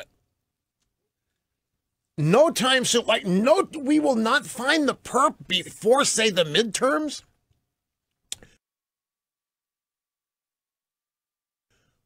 We won't find the perp before the midterms. Well, if we don't find the perp, then the story is not going to fade away. And if MSNBC does happen to get a bomb, they're the only Trump target, quote unquote, bombless right now. I got to take a break here. I got to really... You're listening to Rush Limbaugh. The big voice on the right. On the EIB network. Are the drive-bys suggesting that the bombs are suppressing Republican enthusiasm? I have here a story from Reuters, and they're happy as they can be about it. The headline, Americans' anger may help Democrats in November 6th vote. This is a Reuters Ipsos poll. And the best stuff here is at the bottom. It says here that the things that Democrat voters are the most angry about are children in cages and Kavanaugh ending abortion. And that Democrat anger is off the charts. It's skyrocketing, and it's relatively, well, compared to Republican enthusiasm, Democrat anger is overflowing. Children in cages and Kavanaugh ending abortion, both of those are media constructs. We don't have kids in cages. It's not policy. And Kavanaugh and abortion, nobody knows what's going to happen. It's ridiculous. But Reuters has this story. Democrat anger may help Democrats in November 6th vote. And what are they mad at? Children in cages and Kavanaugh ending abortion. I just don't believe any of it. I think the drive-bys are still attempting to manufacture the scenarios they wish were actually happening in this country. I got an interesting email. Mr. Limbaugh, you have made it abundantly clear that you condemn the use of bombs for political advantage in American politics. But will you condemn the use of fake mail bombs? Now, that's a toughie. I have just been challenged to condemn the use of fake. Well, of course I will. That's an overt. Of course, I will condemn the use of fake mail bombs as well. If they're fake, If these are all fake bombs, we may not find that out till after the election, because if these are fake bombs, then who would be behind them? What would the odds be? So I think you better prepare yourself for the fact that if they're fake bombs, and by the way, this emailer is not the first person who has made that point. A lot of people are out there thinking these are fake bombs. That's why the expertise needed to manufacture a fake bomb like this, that could be close enough to cause mass reporting on them being real, it's a pretty good talent. So do you think one person's behind this, or is it a team of people? Would anybody say that what we have here is meddling in an election? You think this is, the drive-bys clearly think this is meddling in an election, and they're happy about it. The drive-bys clearly are happy to report that they think that this bomb business is making you Republican voters less excited, less enthusiastic, that this bomb story has totally destroyed all of the energy you had. That's what they're reporting out there. Is that what the media is trying to do with all this over-the-top coverage of this? Trump targets. Bombs received by Trump targets. If this is indeed election meddling, depending on how it ends up here, this could be a pretty successful case of election meddling. And we don't even know if this is perps or a perp. We don't know if it's a Russian government agent or operation. We don't know who is behind this. Whoever it is doesn't know how to spell Florida. Whoever it is not sure how to spell Debbie Blabbermouth Schultz's name. Now, the drive-by media, they don't know, and right now they don't care. They have a story they can only dream about, and they are running with it. Have you ever seen the media less interested in finding out who the perp is?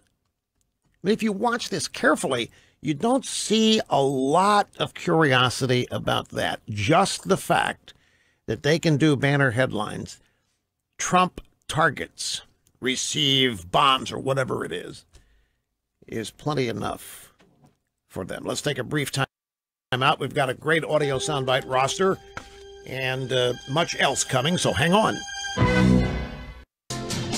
Hi, welcome back. Rush Limbaugh meeting and surpassing all audience expectations every day.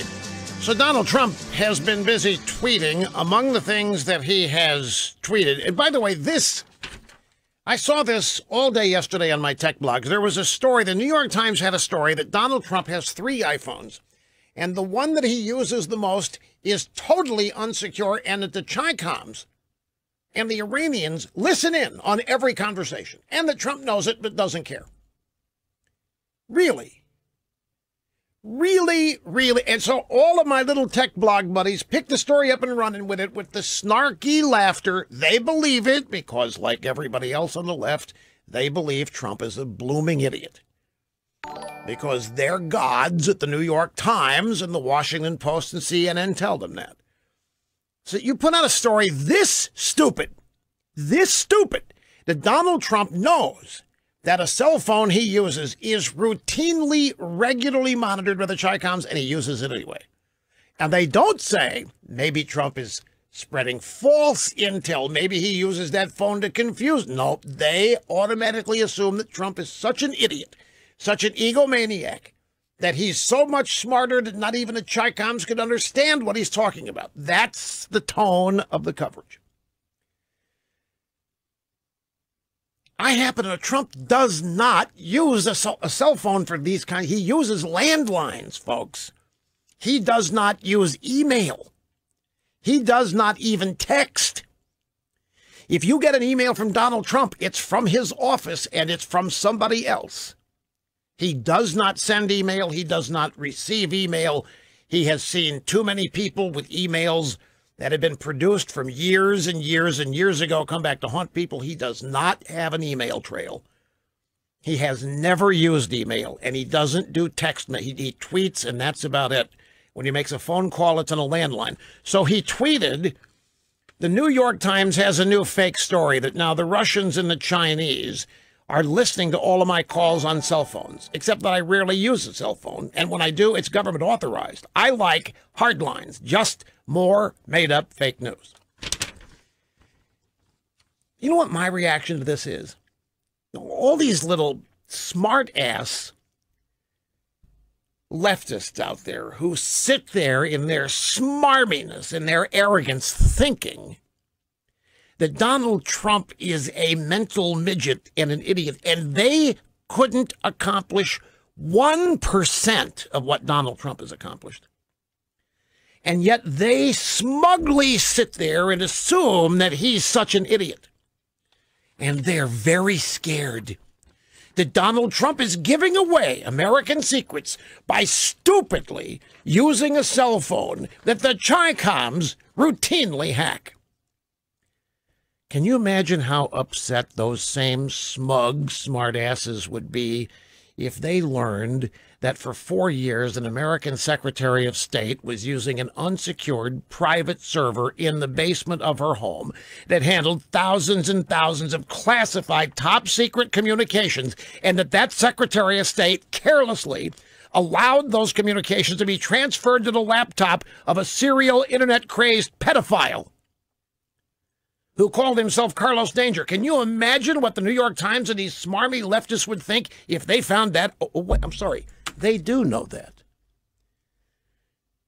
They know that we actually had a Secretary of State who was using unsecured servers for her tenure as Secretary of State, trafficking in top secret classified documents and data, and they didn't care. They thought she was so brilliant they wanted to elect her president. I mean, this is worse than hypocrisy. This is abject stupidity. Donald Trump poses great threat, knowingly uses phone compromised by Chi-Coms. And they praise Hillary Clinton for being so damn smart. Oh, yeah, it's such an injustice. She's not the president. She actually was hacked day in and day out. She was, and so was the president of the United States when he was communicating with her.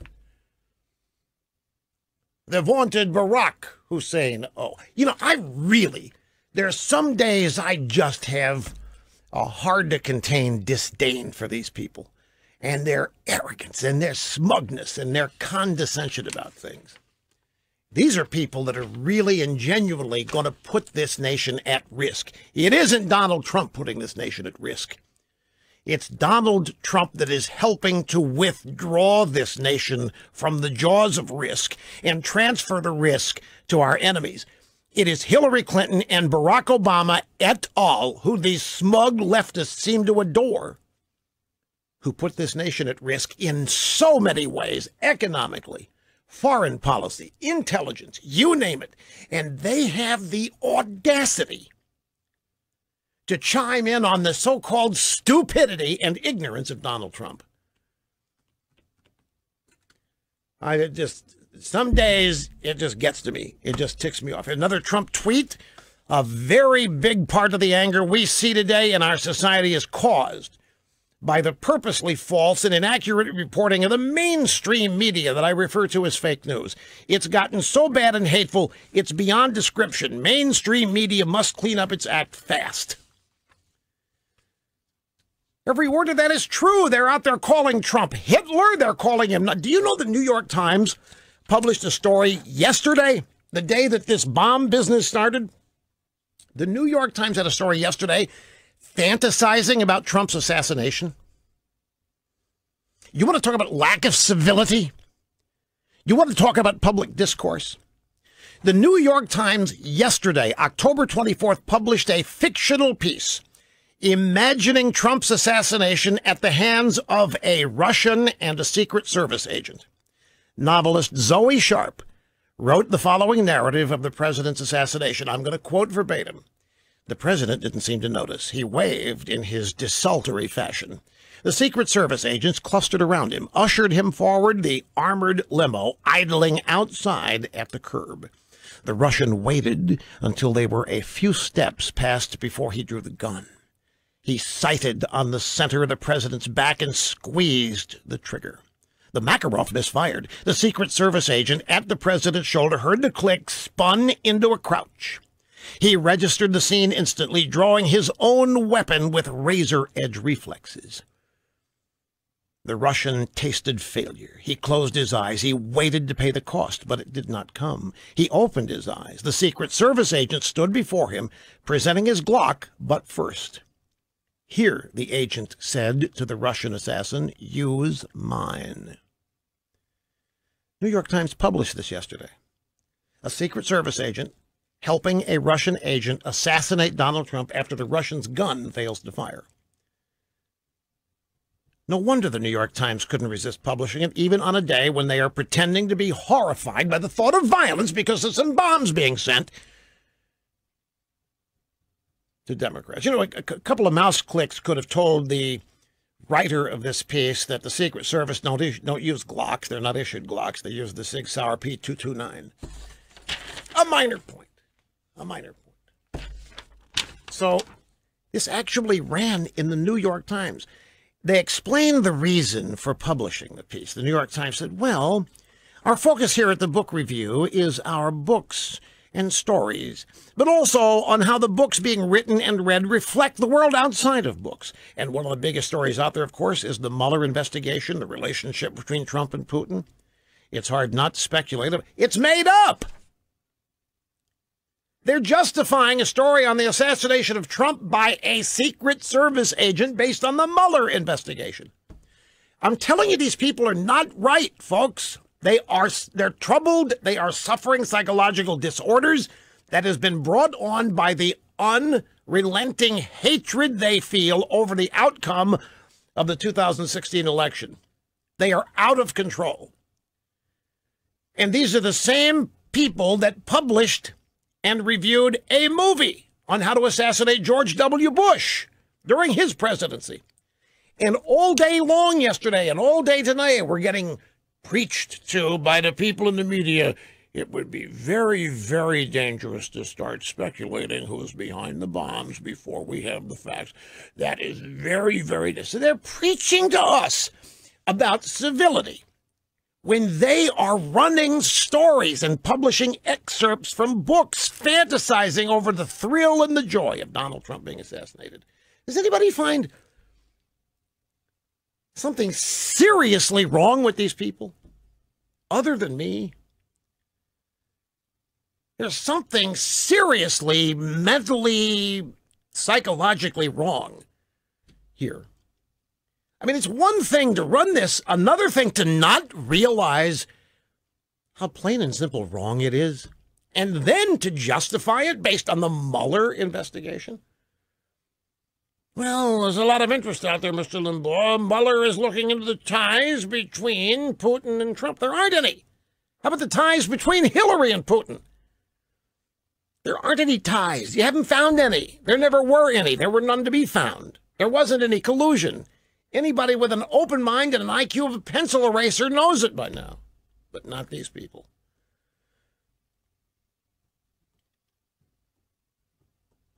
Happiness, glee over fiction, resulting in the assassination of Donald Trump, promoting it. On the same day, they're wringing their hands. How sordid and horrible it is that so many bombs have been sent to Trump targets. Anyway, Trump is right on the money with his tweet about the media being culpable. And I'll tell you, don't misunderstand. You know, I'm a big self-responsibility person. I am so into it that I don't ask for help enough, folks. I really don't. I've been told by a number of people, you know, you could really ease some stress if you just ask for help. I look at everything as especially things I want, things I need, I look at them as totally my responsibility. And maybe too much, I don't know. But I firmly believe in it. So therefore, whoever did this is the ultimate responsible person. No question about it. But I'm not going to sit here and tie my hands behind my back and the other half of my brain behind my back, being preached to by a bunch of people lying to us and being phony about it. Because they're not. They are trying to pass responsibility of this off to Donald Trump and then trying to get us to shut up in response and in opposition to. We're supposed to sit here and say, no, no, no, no, until we know the facts, we can't comment. While they comment left and right and start ragging on Trump or his supporters or what have you, while we're supposed to sit here and be polite and have good manners and not say anything about it. We're doing what we always do. We're minding our own business. We get up one day and we find the left is trying to suck the hell out of the country, and we find ourselves in the need to defend it. And it's happening again here. Jim Acosta with a tweet. Trump talked about the bomb sent to former public officials at his rally in Wisconsin, but once again, he didn't mention CNN. On top of all that, he criticized the media for coverage he doesn't like. And of course, he took no responsibility for his own rhetoric. Well, Donald Trump Jr. responded to crybaby Jimmy Acosta with this tweet. Hey, Jimmy, did you or your colleagues take any responsibility for your rhetoric in constantly calling my family racist and Nazis for 2 years when my wife actually opened an exploding envelope of white powder intended for me? What about when it happened to my brother, Jimmy? You know, you guys claim everybody else has to accept responsibility for their rhetoric, but you don't want to have any responsibility for your rhetoric or your actions. And that is so damn right on. They demand at the media total exemption from what they say, from what they report, because they're journalists, because they get mentioned in the First Amendment. There can be no criticism of what they do. And you damn well better not investigate them. You better not find out how many illegitimate kids they have, how many DUIs they've got, how many drug arrests you better not go there. They're journalists. They're above it all. They cannot be attacked. They cannot be criticized. They cannot be held accountable. And that's what they all think. And when anybody does it, it's outrageous. It is an assault on the Constitution. It'd be one thing if they were smart and contributed to things and helped people learn and understand, but they don't. They're dumbing everything down that they cover. You're listening to Rush Limbaugh, The soundtrack of your conservative life. on the EIB network. I'm going to grab a phone call here. When we get back in the next hour, got a great series of sound bites. Some fireworks on the Fox News channel today between Kayleigh McEnany and what is her name? Natasha Onatop. From some Democrat group, and the info babe from the Washington Examiner or the Washington Times. I'm not sure which. Anyways, it was fireworks, and a lot of it over this New York Times story. But in the meantime, here is Sarah in Clifton Heights, Pennsylvania. You're up first today, and it's great to have you here with us. Hi, Rush. It's great to be speaking with you. I just have a few points to make here that I noticed when I saw the envelope on the news that it wasn't postmarked on the envelope. And anything that goes through the mail, it automatically gets postmarked. Well, now, other people have mentioned that, but this was caught at... Now, wait a minute. The CNN, you're right, the CNN did show up in their mailroom with no cancellation on the stamps. You're right about that. Some of the others were caught and nabbed in the distribution centers where there might not have been postmarks, but you're on the CNN piece. Yeah, you're right.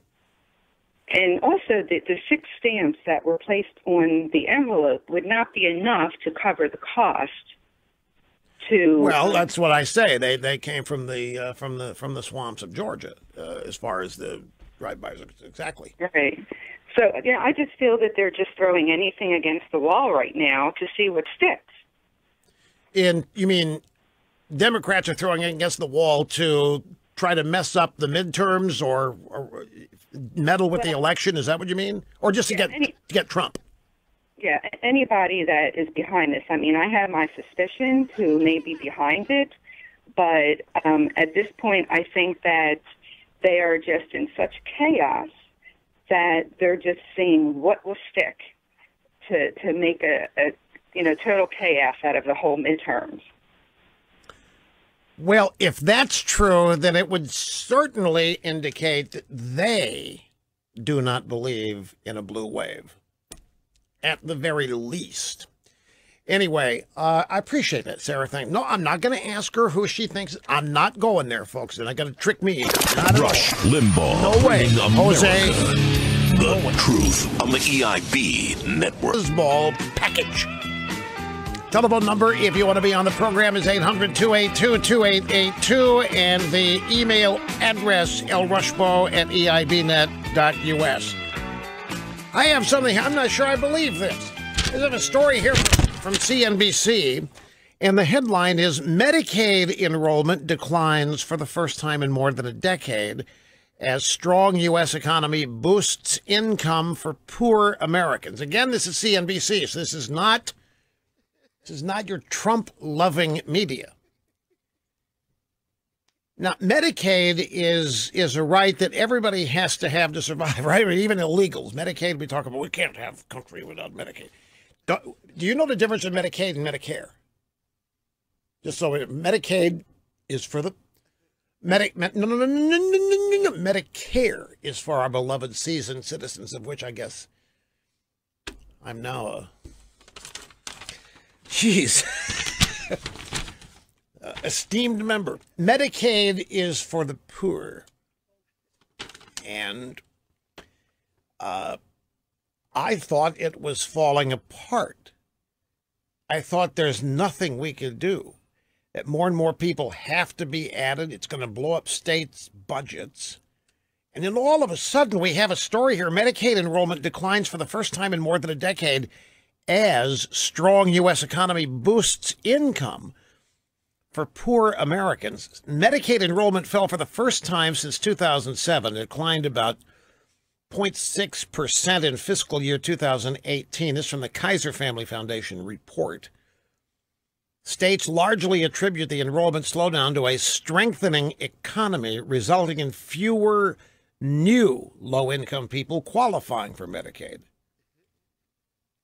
And again, the lead sentence of the story, the booming U.S. economy appears to be reducing dependence on federal health insurance for the poor. Exactly as the theory has always told us would happen. Exactly as the American left and the Democrat Party have regularly, routinely opposed. It's, you know what it is? It's just another, there are a lot of these. By itself, it's probably a minor thing, but you add it to, this is another significant reversal. A positive change that is part of many positive changes resulting from the policies of having a legitimately Republican, conservative-oriented president implementing conservative-oriented policies, specifically related to the economy. It's amazing. I mean, it's incredible. Things that have not even had a chance to be tested because previous Republican presidents haven't had the, I don't know, the chutzpah or whatever to actually implement these things, because it's safer to buy into the whole welfare state mentality. It's much easier to get credit for caring and being compassionate by simply agreeing with the notion that government should and could take care of every need and every want. And that's just been an irresistible tug. And yet, I mean, there hasn't been nobody has targeted Medicaid here. Nobody has said as a policy priority that we are going to reduce Medicaid enrollment. Nobody has said that. It's just happened. And it has happened at the same time as a booming economy is happening. It's just more evidence. I think these are the kinds of things that in some cases of people around the country, either they're consciously aware of, maybe subconsciously aware of, but these bits of evidence of a roaring... There's a reason for Republican enthusiasm. There's a reason why Republicans are out voting Democrats in early voting. There's a reason for all of this upsetting of the apple cart that's going on. There's a reason why conventional wisdom has taken it on the chin again, at least up to this point. And the reason is results. The reason is reality.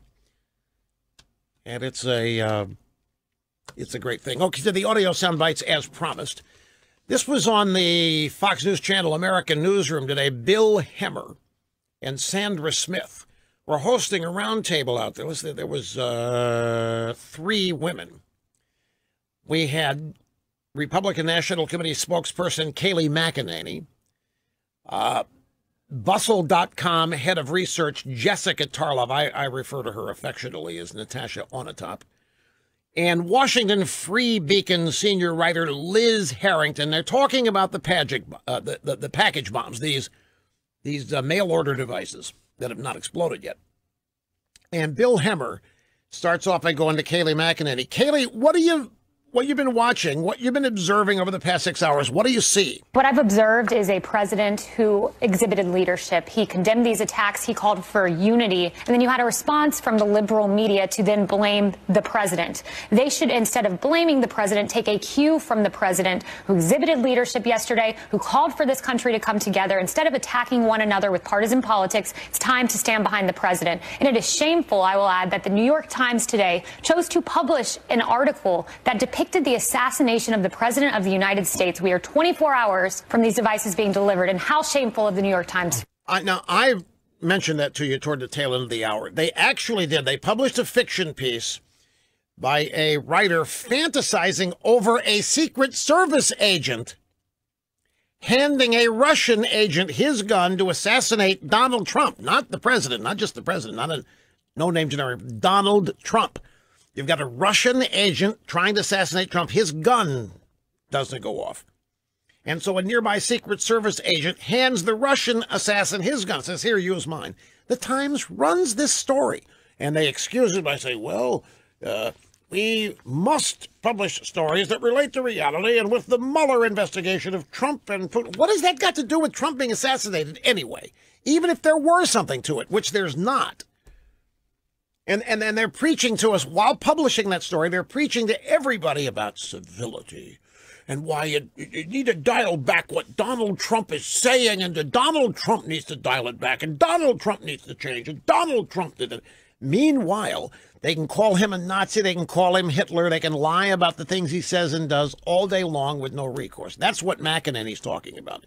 Here now is Natasha Onatop responding. I think that the president controlled himself as best he could last night at his rally, though he was poking fun at the whole idea of, oh, I'm not going to talk about this thing because I'm going to be presidential, which is essentially saying to his audience, you know what I'm thinking. And then this morning he tweeted that it was CNN's fault, which basically is akin to, if a woman gets sexually assaulted, was it her fault for wearing a short skirt? He has been completely inappropriate, saying that CNN was responsible for this because of the fake news that they're spreading. This is no one's fault but the deranged maniac that is sending those pipe bombs. But CNN is culpable. Let me just add this. CNN is culpable. Let me you want to be this. on the record saying that a pipe bomb showed up in No, CNN? not culpable for the pipe bomb. Culpable for the rhetoric that we are seeing back and forth. CNN, you had an anchor on that network endorse the play in Central Park depicting the assassination of the president. Exactly right. You heard Natasha Onatop there say, you really, you want to be on the record saying that when a pipe bomb showed up.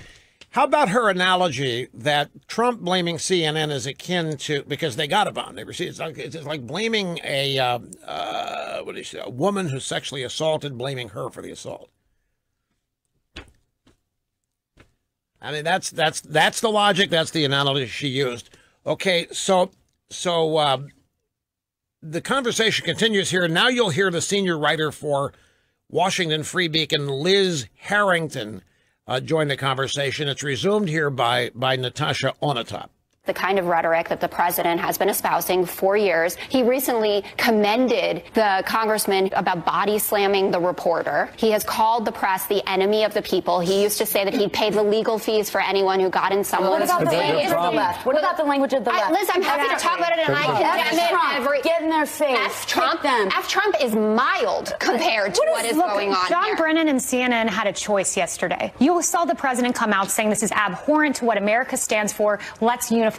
What did CNN choose to do? They chose to blame this on the president, to blame this on Sarah Sanders. John Brennan echoing that. How does that move us forward? It doesn't move us forward in the slightest. They took the low road. President Trump took the high road. Hillary Clinton said last week we cannot have civility. Right. We cannot have civility. So what you had here, you had Onatop actually trying to blame all of this on Trump.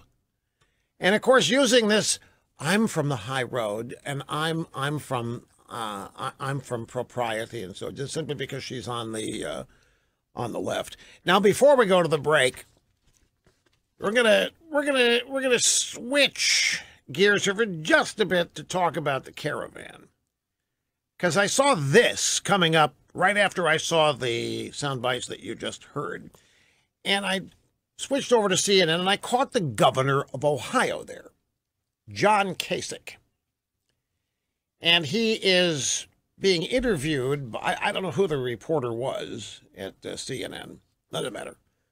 Being interviewed about the caravan and America and how to deal with it.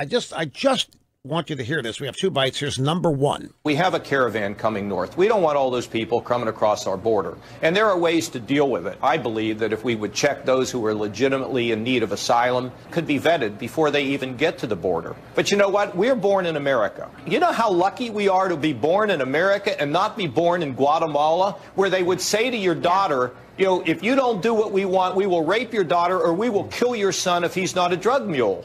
Now, they're marching north. And you know what? It could easily have been all of us, that we're in the caravan, that we're marching north, trying to save our families and save our children. All right, so what is the ruse here, or the technique here, is moral equivalence. There, but for the grace of God, go I. Phil Donahue used to do this all the time. Phil Donahue would host his show, and when the subject of illegal immigration would come up, he'd start preaching about the accident of his birth. You know, I was born just a few miles inside the U.S. border, and look the difference it's made for me. And he started extolling the guilt that he felt over how the accident of his birth resulted in him being an American, and how basically unfair that was to other people in the world, as though being born into a country of prosperity and decency is something to feel guilty about. And it may be something to feel very grateful for. I have no quarrel with that, but it's how you deal with this that matters. We simply can't take in everybody in the world. The answer, the solution, is to spread our area of dominant influence and to get rid of tyrannical regimes and dictatorships which treat their people like dirt, and condemn that and do our best to spread our way of life around under the belief that it's good and decent. But there are way too many people who don't think we're the good guys. And they think that the American way of life is an imposition to others, and that we don't have the right to impose our views on people. But somehow we ought to stand aside and let everybody who wants in because of our guilt. And he says, they're marching north. It could easily have been all of us, that we're in the caravan, that we're marching north trying to save our families and save our children. But it isn't. You know, you can deal with what ifs and could be's and all of that, but it isn't, unless you're trying to accomplish something else.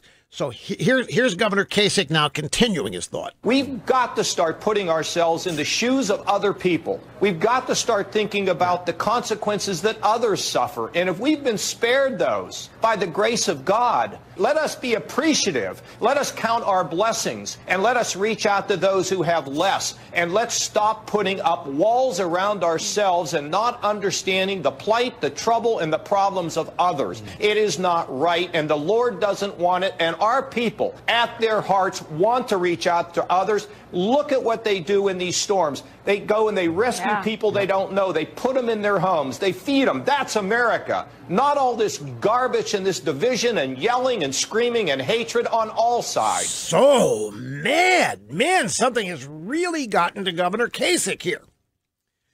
Let us be appreciative. Let us count our blessings. Let us reach out to those who have less. Let's stop putting up walls around ourselves. The Lord doesn't want it. It's not right. Look at what people do in storms. They go and they rescue people they don't. Yes, we do. We go to storm-desolated places and we help them recover there. We do more than any other nation in the world.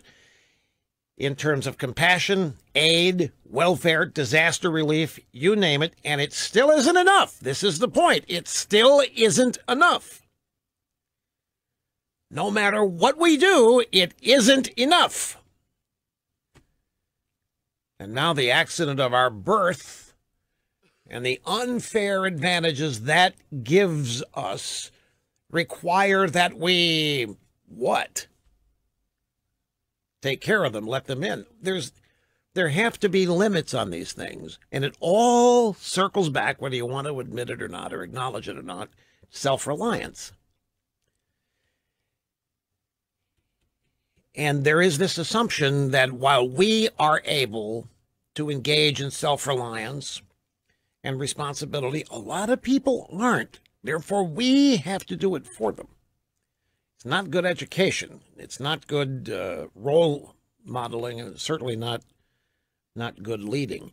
But the overall effort to make the caravan appear to be our fault, to make poverty and destitution around the world our fault when we do more to alleviate it than anybody in the world ever has or ever will. I got to take a break. Sit tight. We'll come back and resume with your calls after this. Be prepared to overpower the left with a subscription to the Limbaugh Letter. Each issue arms you with Rush Limbaugh's truth ammo so you can blow liberals' feeble arguments to smithereens. Order today and get Rush's bonus report, The Joy of Conservatism, free. All at RushLimbaugh.com. You're listening to the EIB Network. Bob, serving humanity and all who live simply by showing up. This is Pam in Omaha. Glad you waited. Hi. Hi, Rush. Long-time listener, second-time caller, actually. Thank you. Great to have you back with us. I'm sorry? It's great to have you back with us here. Oh, thank you very much. Listen, my husband and I were talking last night, and we came up with some really, I thought, common-sense points to make that kind of illustrate why we think these packages weren't actually mailed. They're common-sense questions, and the first one, to me, is how likely is it that someone could mail multiple packages to multiple places all over the country and have them show up miraculously at the same time and approximately, on the same day at approximately the exact same time? That's not common sense. I mean, I just don't see how that could work. Now, wait just a second. The De Niro package didn't arrive until late yesterday or maybe this morning. The George Soros package arrived the day before. True. CNN got theirs, and Clinton and so forth. Right, but there was a whole group of them that did, like 4 or 5 of them, shows up all at the exact same time. Wait, how do you know it wasn't priority mail? No, it couldn't have been. I mean, if you looked at the packages anyway, obviously your first caller mentioned what I was going to, one of the comments that I was going to make was the fact that there wasn't enough postage on it to even, the post office even accept it. The other thing is, these were oversized packages, so you're obviously not taking them in and paying for them, having them weighed and paid and processed properly. You'd have to stick them in a post office box, right? Well, post office boxes don't even have enough room to slip an oversized package into. That doesn't make any sense to me. And I know some of these showed up at distribution centers. That makes sense. I get that. But some of them actually did show up at the residence. So you're going to think that... Okay, well, what are you suggesting then? What are you suggesting happened? I think they're a plant. I'm sorry, but I just do. I mean, the postal workers are trained to look for things. This is a stupid-looking package. It's cheesy. It's a joke. I mean, it looks like a joke. Anybody can see that there's something in there. And if you look at who they're addressed to, don't you think that as they're going through it? Now, wait a minute. See, this. I'm glad you brought this up. I wouldn't. Now, I haven't been trained. I don't work the post office, so I haven't been trained. But I've looked at these things, and knowing after the fact that they're what they are, yeah, they look odd. But if I worked at a postal distribution center and this stuff was going through there, I might notice the postage incorrect and so forth. But that wouldn't strike me. Ooh, there's a bomb in there. Folks, that if I worked at a post office, and how many packages and pieces of mail go through there each and every day? I don't know how long they look at each package, but there was nothing that would have told me that there's a bomb in there. Now, maybe postal workers are trained that if things are of this shape and size and so forth, I'm sure there's some of that kind of training that there might be about. Something had to clue these people in to the fact that there was oddness here. Some of these were delivered it got to the CNN mailroom. Even though John Brennan doesn't work at MSNBC, it had his name. I don't even think it had the right CNN address. Where the CNN device was sent was not where CNN actually is. It was close, but it was not dead center location. De Niro's package was found at 4 o'clock this morning in yesterday's mail. So De Niro's package made it through the postal distribution center and ended up at his restaurant. Ditto for the George Soros thing. Some of these people claim that these are hand-delivered or not delivered, but left under cover of darkness, that they didn't go through the mail. All I'm saying is, the previous caller, these things are so obviously fake. The postage doesn't work. The addresses, that could all be true. But there have to be all kinds of pieces of mail every day with misspellings, incorrect zip codes, oddball postage, oddball. I mean, people write things on the outside of envelopes all the time. Then you get your Santa Claus mail. All I'm saying is that I wouldn't be able to spot that those packages contained bombs or explosive devices. And every time this stuff happens, I always wonder how those things are identified before they're opened. Isn't that what we've been told here? These things were spotted for what they are before they were opened, in some cases. Here is Steve in Kennewick, Washington. You're next. It's great to have you, sir. Hi. Greetings, Rush, from the right side of the once great state of Washington, where we're working here hard to unseat Maria Cantwell so she can spend more time hiking and mountain climbing as her community service. It's a great objective, sir. Congratulations and good luck. Thank you. Hey, I just wanted to know, it seems like Clockboy might be the perpetrator of these bombings, and wondered if you had any insight through your connection. You know, you're the second person today. I got an email asking me about Clockboy and whatever happened to him. You remember Clockboy? Was a 14-year-old Islamic student in a science project or science fair, made a clock, a timer that looked like one that you would attach to an explosive. He ended up winning a science project prize, a science project award for this thing, I believe. And he was feted and taken to didn't he go to the White House? Did Obama fet this kid? Didn't Obama? What am I remembering? Didn't some government agency or official welcome the kid to Washington and praise him for being an advanced scientific mind, when essentially all his project was a timer, a clock of some kind? I have the email here. I got the call here out of the blue, and I don't have the email. I have to get it during the break. The email asking me about Clockboy. He was 14 years old. And it became a cause célèbre. The kid was supposedly well beyond his years. Brilliant engineering mind.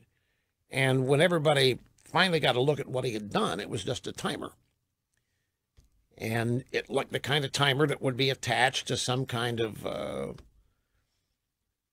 my memory was explosive device. Now, his project was not a bomb or an explosive device. It turned out to be not nearly as technologically advanced as its hype.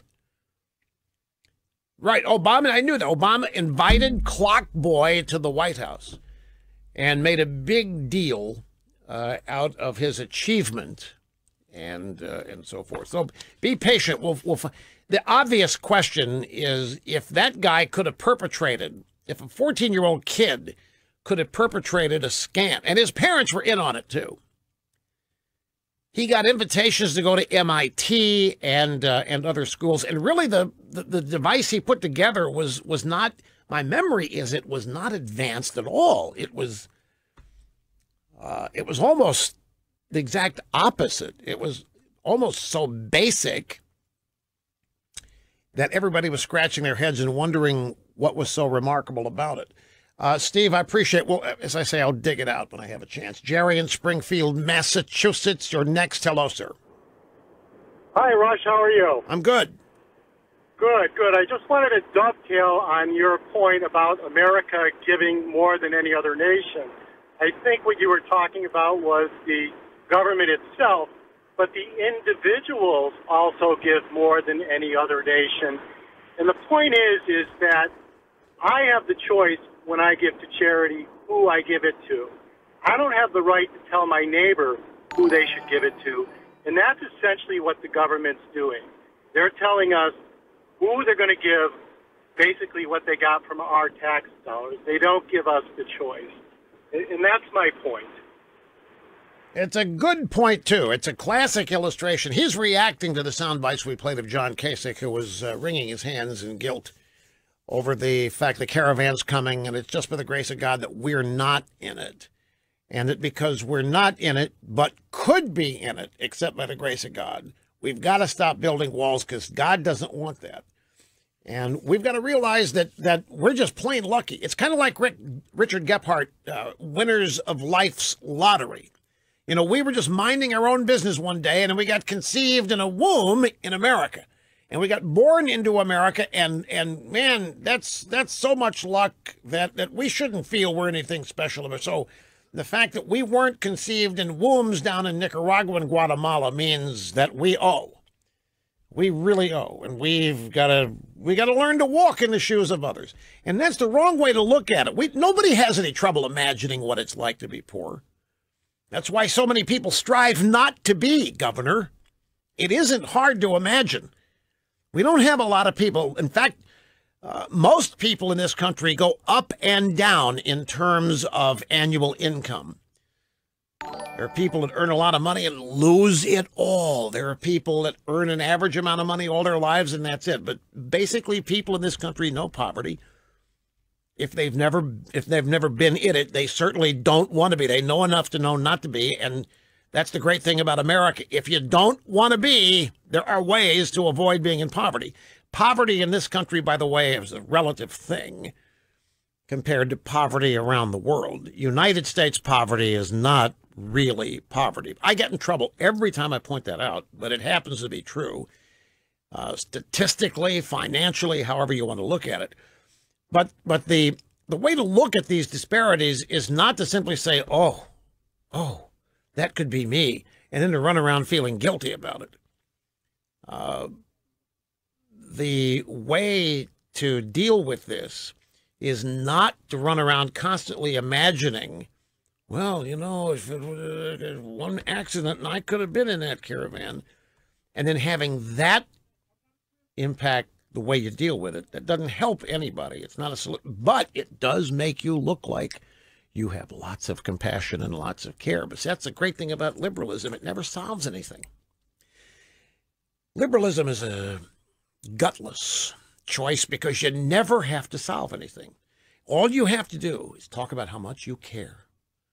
And all you have to do is tell people how much pain you're seeing and how it makes you so uncomfortable. It's just so unfair. Look at the suffering and the starvation. And you are automatically credited as a person with great compassion. You haven't solved anything. All you've done is say that you've recognized, and you're telling everybody else they've got to do something about it. And that's liberalism. Solutions are where the answer is. And solutions to these problems are exactly what have been happening in the United States the past 2 years. Solutions. By the way, before we go to the break, I just want to remind all of you again, for those of you who are just joining us or maybe were not here in the first half hour, the drive-by media, as part and parcel of the explosive device story, they have a narrative going that this whole bomb business has really dampened your Republican enthusiasm to show up and vote. It's like overnight, the drive-bys have been able to detect that Republican vote turnout and enthusiasm has really, really been tamped down because of this. I just think you should know that's what they're saying. And I think I know why they're saying it. They're saying it because they're not covering anything to do with the midterms anymore. And they're not covering the caravan. They're not covering Kavanaugh. They're not covering any of the news stories that angered Republicans and got them invigorated. They've gone wall to wall with bombs. And the way they're covering the bomb story is that Trump did it. Trump's responsible for it because they're all Trump targets. And they're trying to make you feel guilty and responsible and lose your enthusiasm. That's the game being played today. Back here in just a After second. they made him, they broke the mold. Rush on the EIB network. Is still at it. Manhunt for serial bomber going after Trump's targets. So there's somebody out there that's a Trump supporter, and he is dutifully trying to blow up targets that Donald Trump mentioned. That's what CNN is saying this is. All the while preaching to everybody to dial it back. You don't start talking about who did this until we know the facts. But they apparently are free and clear to impugn anybody on the Trump side. Manhunt for serial bomber going after Trump's targets. You people see, you think you're clever. You do not have the slightest idea how transparent you are, how easy it is to spot your pathetic and despicable lack of honesty and objectivity on this or anything else. Now, here are the clock boy details. His name, Ahmed Mohammed. Ahmed Mohammed went to his Haskell in Irving, Texas. His story back in 2015. He was so excited. He was a teenager with the CNN story here, by the way. Teenager dreams of becoming an engineer. He wanted to show his teacher the digital clock that he had made from a pencil case. The 14-year-old's day ended not with praise but punishment after the screw called police and he was arrested. Ahmed Mohammed said, I built a clock to impress my teacher, but when I showed it to her, she thought it was a threat to her. I was really sad that she took the wrong impression. Ahmed Mohammed talked to the media, gathered in his front yard, and appeared to wear the same NASA T-shirt he had on in a picture taken as he was being arrested. In the image, he looks confused and upset. What he had done, he disassembled a Radio Shack clock. He was trying to make his briefcase look like a bomb, which he submitted to his class on the anniversary of 9/11. He reassembled the parts of a Radio Shack digital clock, put it in a large pencil container that looked like a briefcase. He then took it to Screwel on the anniversary of 9/11 to show his teachers, who thought it looked like a bomb, which it did. We have a picture of it here. Put the picture up. I transferred the picture of the guy's bomb, well, his briefcase, and this is, at the time, Ahmed Mohammed on the ditto cam here. He's on the right, and his little science project there is on the left. He disassembled a Radio Shack clock and put it in a briefcase, make it look like a bomb. He ends up getting invited because he was kicked out of school because he got in trouble. Obama invited him to the White House. He ended up, they said, being the victim of anti-Islamic bias. How dare you think that this young man is something dangerous when he attempts a science project that looks like a bomb in a briefcase? What kind of bigot are you to think that a kid designing a science project to look like a bomb in a briefcase has anything to do with terrorism? So he got invited to MIT, he got invited to the White House to correct the terrible injustice that was visited upon him by his bigoted, racist teachers and classmates who didn't have the tolerance and understanding to look at a disassembled timer and clock from Radio Shack in a briefcase and not see something that looked like a timer bomb. What's this? Well, it does look like a bomb. It looks like a... If you exactly, and if you tried to mail that, what would happen to you? I mean, it happened on the anniversary of 9/11. Sue in Ocala, Florida. Great to have you with us on the EIB network. Hi. Hi, Rush. It's an honor. Thank you. And I'm curious why little is mentioned regarding the health of the caravan members. Isn't anyone concerned about what diseases may be coming into our country? Polio-type disease, whooping cough, once eradicated, are showing up in our country. Is the CDC on the border? We screen. Let me tell you something in our country. Sue, I brought this up last week. Last week, there were stories of mysterious reappearances of diseases previously wiped out in America. Polio-like disease was one, and other diseases had started affecting people that we had long ago eradicated. And the news stories, honest to God, featured experts claiming to be stumped. Can't figure out why or how any of these brand new diseases would be happening to the United States right now. You really? Now, on the caravan, the story today, and I don't like that word caravan. That's not what this is. But for this, well, okay, call it an army, call it a mob, whatever. But there is I have a couple of stories today, which I'll get to in the next hour, Sue, of rampant disease now springing up and spreading amongst the caravanees. And it's got some of them very, very sick. They've had to stand aside, step aside, stand down, can no longer move forward. They're exhausted because of the heat and so forth. But it does specifically reference the spreading of disease. And the fact that there's an unwillingness. I mean, this stories last week were just amazing. They were hilarious, aside from the seriousness of it. It'd be like if you caught, 7 Islamist radicals with a bomb to blow up something and failed to make the connection to radical Islam. Is like exactly what this was. It was purposely avoiding the obvious. The center of the radio universe. Rush on the EIB network. Brief time out here at the top of the hour. When we get back, I'm going to switch gears and change directions and get into the latest that we have on the midterm elections. We are not going to be sidetracked here, and we are not going to allow our enthusiasm to be tamped down. Here they are again. CNN manhunt for serial bomber going after Trump's targets. I tell you, I don't know about you folks, but seeing CNN continue to refer to this as going after Trump's targets, I mean, that really dampens my enthusiasm to vote Republican. How about you? All it does is fire me up. That's what these people don't understand. And I guess we're very lucky that they don't get it. They still are living in the bubble and under the old belief systems. And I guess you can't blame them because they worked for decades how to dispirit Republican voters, how to turn down Republican turnout, how to destroy Republican candidates.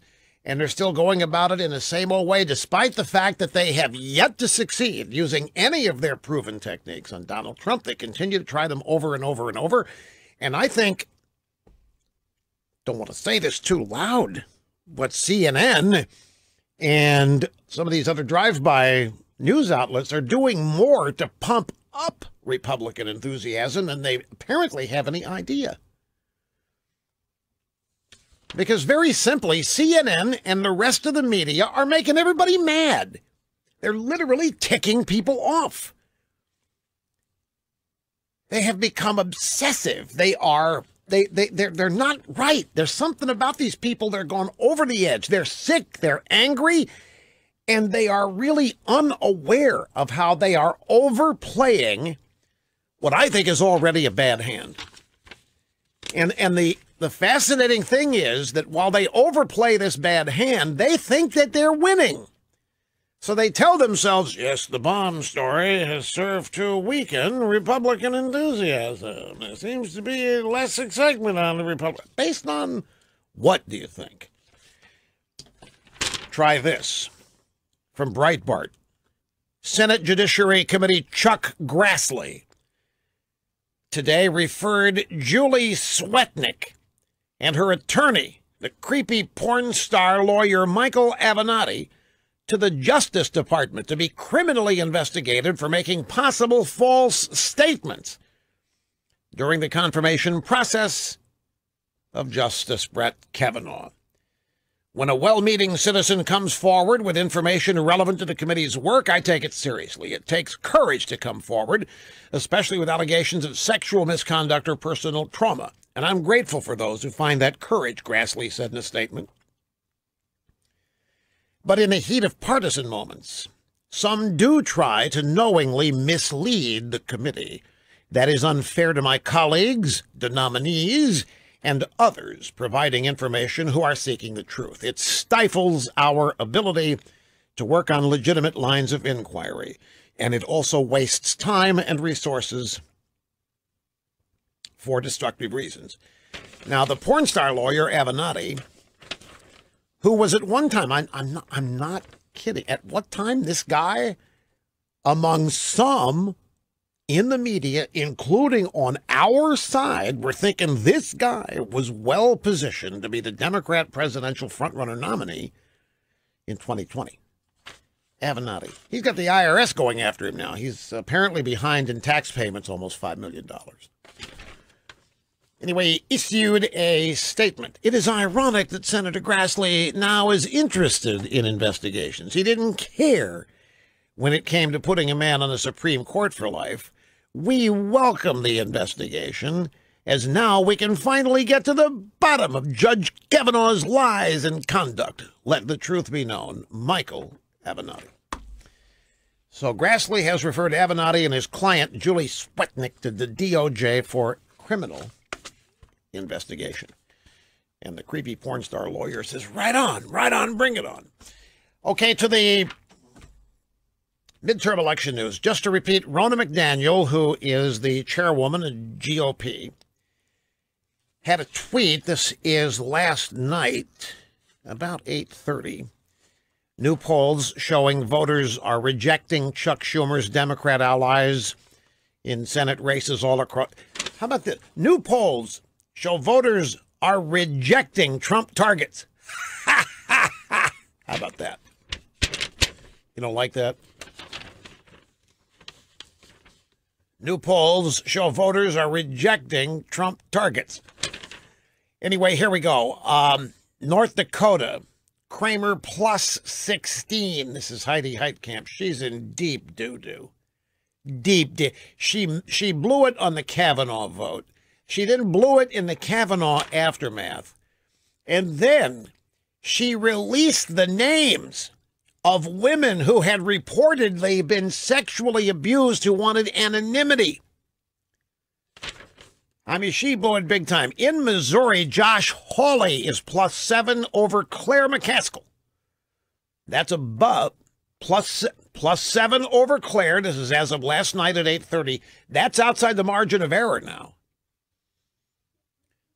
That I know that race was tied 2 weeks ago. And even when it was tied, the conventional wisdom was that Claire, being the incumbent, and the money and the private jet and everything that voters didn't know about, had it basically locked down. But now Hawley is plus 7. He's a great candidate, by the way.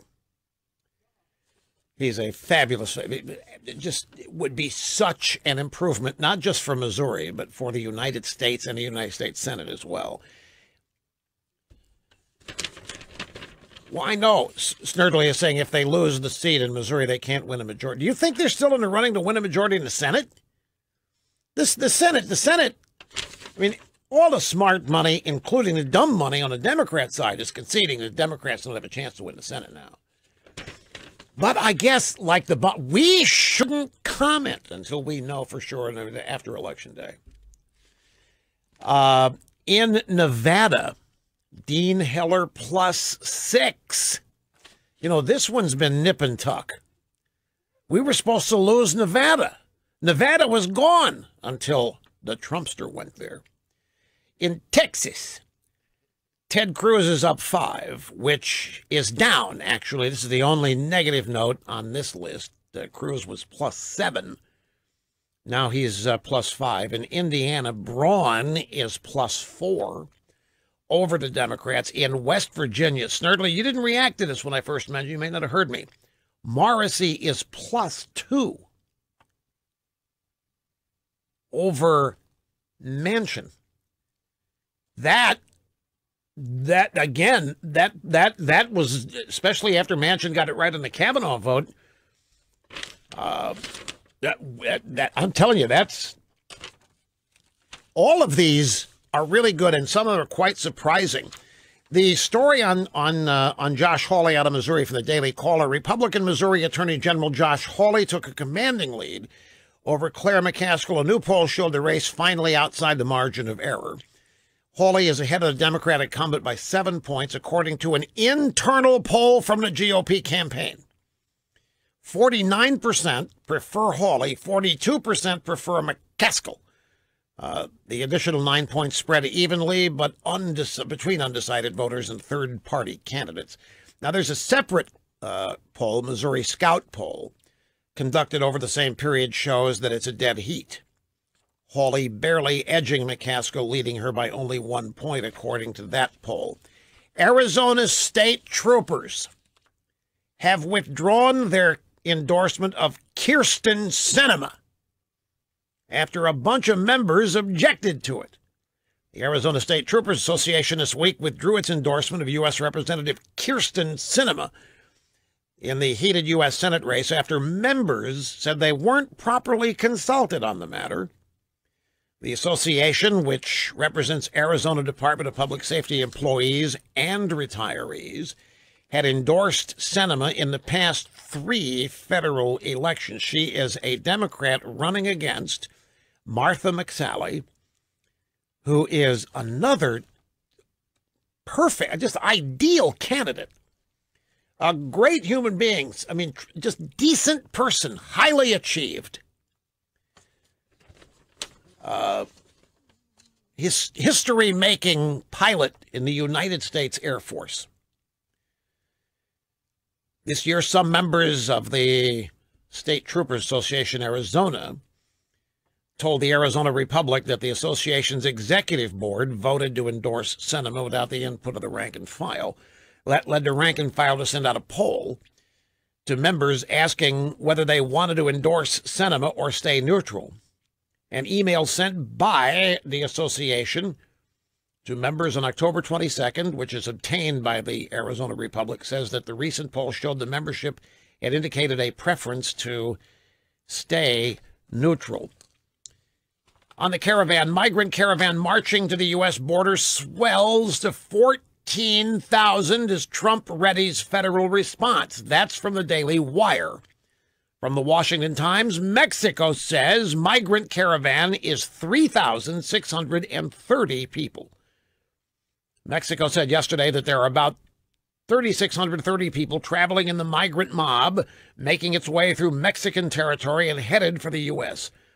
Another 1,700 people who were part of the caravan have now requested refugee status in Mexico.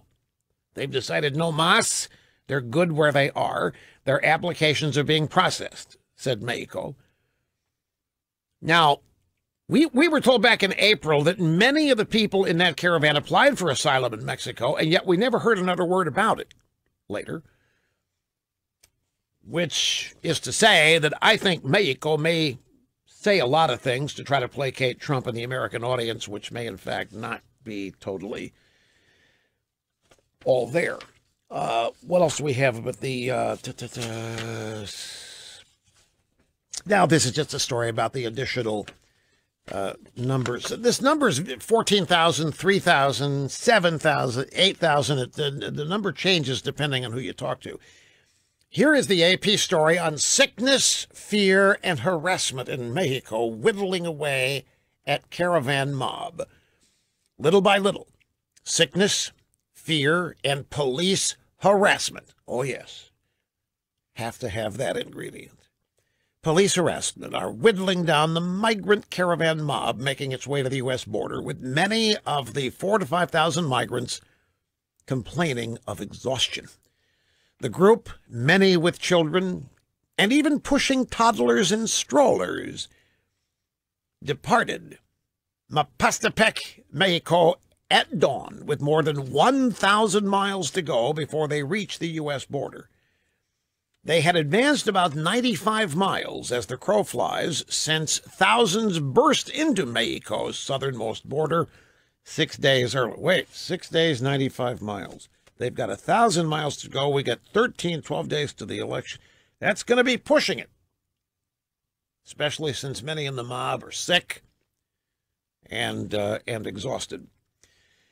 As they reached the highway, families with young children packed sidewalks, asking for donations and rides to the next stop, which was about 25 miles further ahead. Melkin Claros, 34, was traveling with his 7-year-old son and a teenage nephew, remained steadfast in his goal. Everyone's objective is to arrive in the Estados Unidos, adding that he planned to request asylum because gangs made it impossible to live in Honduras. So the caravan continued, but it's not on the news. It's not being covered. And this again, this tells me that the drive-by media, whether this was originally a Democrat-sponsored, bought and paid for thing or not, this tells me that the drive-bys don't think the caravan is helpful to their cause because they have dropped it like a hot potato. Now, they were hot to trot on the caravan at first because they could see their eyes were watering. Their mouths were watering. They couldn't wait to say, see, Trump is heartless. Trump is cold. He doesn't care. They were hoping to report Trump's promise to send the military or National Guard down there, or Trump's rhetoric in denying them entry would suffice to let them report what a mean-based SOB Trump is and how that they could then use to gin up more anti-Trump or anti-Republican vote. But they have dropped it. And really the only story out there is these unexploded devices. CNN is now running a story ripping Trump for not mentioning or reaching out to the ex-presidents who have had bombs sent to them. What a horrible guy. Trump hasn't reached out to the Clintons, and he hasn't reached out to Obama, and he hasn't reached out to Robert De Niro. You know what's interesting? These people think that at a time like this, we drop all opposition. And Trump should forget everything these people have ever said about. I don't think these people at CNN have the slightest bit of understanding of the way Donald Trump sees things the past 2 years. The way Donald Trump sees, and us. We saw, and continue to see, by the way, an undisguised attempt at a coup. For the past 2 years, elements of the Barack Obama administration, the FBI leadership, and the intelligence community have spared no effort whatsoever at ruining Donald Trump. Not just getting him out of office, not just getting him out of the White House. They want to redo the election. They want to overturn the results. And if they have to destroy his family like they did Kavanaugh's in the process, they will do it. And they have tried. They implanted spies in his campaign. They had an FBI director named James Comey who was purposely, willingly lying and misleading Trump on the status of this whole investigation and what it was about. And now Donald Trump is just supposed to forget all of that. Donald Trump is supposed to set that aside. And that's the way these people look at it. Remember, a bunch of these conservative economists and foreign policy specialists who during the campaign all signed letters opposing Trump. We sign our names to this letter today, opposing in perpetuity the election of Donald J. Trump as president because he's scum, because he's a reprobate, because he's impolite, he makes us look bad and we don't like him. Fine. Trump gets elected. The same group of people, after about 6 months, starts complaining and whining that Trump hasn't hired them for his administration. People say, well, do you guys remember what you said about him? Well, yeah, but that was just the campaign. You know, you're supposed to forget about it. In Washington, all that stuff's forgotten once the election's over. Donald Trump doesn't forget it. And Donald Trump hasn't forgotten what the Clintons, Hillary Clinton specifically, and that dossier, and the Obama people for 2 years, and it's still ongoing. with the aid of CNN and the New York Times. They're trying to ruin and destroy Trump and the Republican Party. And Trump's just supposed to put all that aside and call Hillary and Bill and Barack and say, hey, guys doing okay after the bomb showed up? Is that what he's supposed to do? That's what they... Have you downloaded Rush's radio show app yet? We streamlined it, made it much more accessible, much more pleasing to the eye. It looks great. We've modernized everything. Rush's app is free at the Apple Store or Google Play. Now, you can use the app to upgrade to a Rush 24/7 membership and get extras like daily podcast and VideoCam videos. And never miss another word from the mayor of Realville. You're listening to the EIB Network. Show you something quickly on the DittoCam. Put it up there. This is Jeff Zeleny at CNN not long ago. Look at this. Trump has no plans to claim any personal responsibility for inciting serial bomber. Look at that. That's Jeff Zeleny, formerly New York Times CNN reporter. That's the Chiron graphic at the bottom. Trump has no plans to claim any personal responsibility for inciting serial bomber. What is all this that we're supposed to tone this kind of talk down until we know the facts? All day long, they've been preaching to us.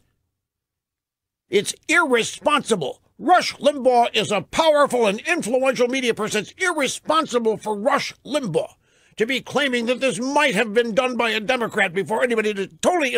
That we get this? We get this all day long. Bombs sent to Trump targets. And now Trump has no plans to claim any personal responsibility for inciting. What'd they do? They ask him, Mr. President, you going to take the blame here? Mr. President, are you going to claim responsibility for this bomber?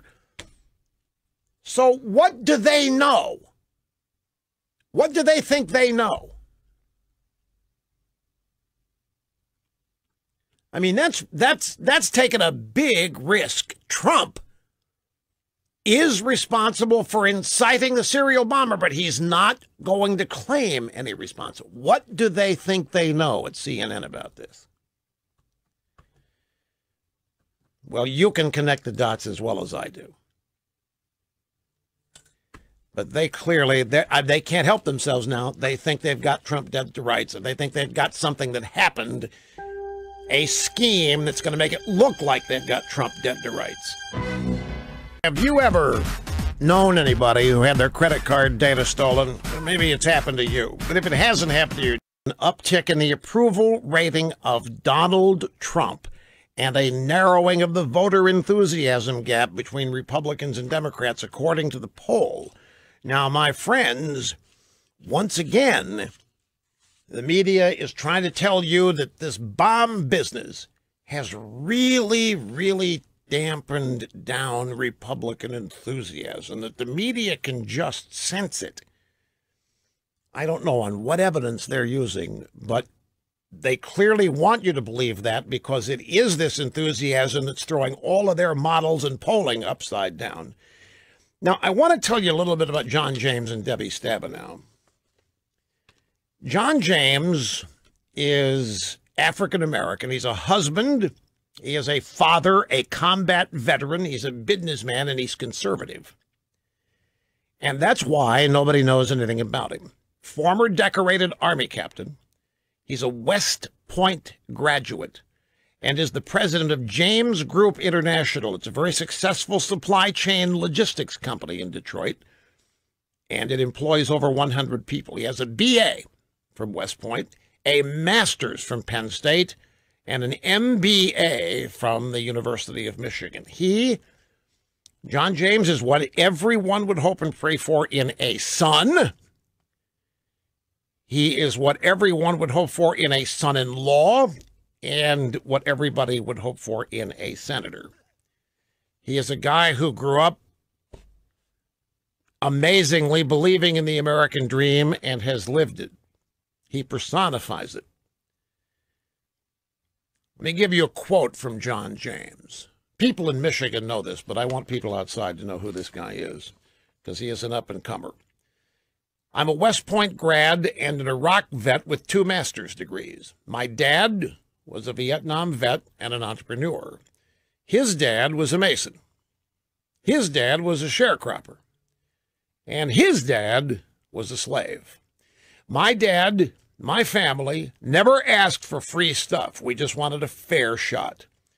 We cannot allow the American dream to be crushed by you, Stabenow, and socialism. That's who John James is. 23 points behind in September, 7 points behind right now. But who is Debbie Stabenow? She's the incumbent Democrat. Debbie Stabenow's second husband, I don't think any of you will remember this, was the vice president of Air America, which was the failed liberal fundraising. And they tried to mount a talk radio competitor to the EIB network, and it failed when they couldn't get any funding and couldn't get any audience. They didn't have any idea about commercial success. Everything was funding, and they ran out of money. They ran out of donors after a while.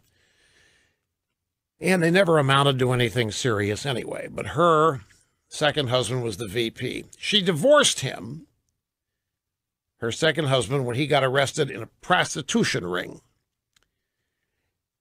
It was a sting, but he was caught up in it.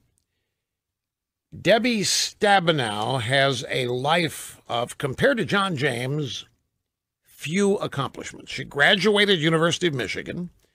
She has given birth to 2 children. She divorced their father. She's won some elections. She's been a commissioner, state house representative, U.S. representative, and senator.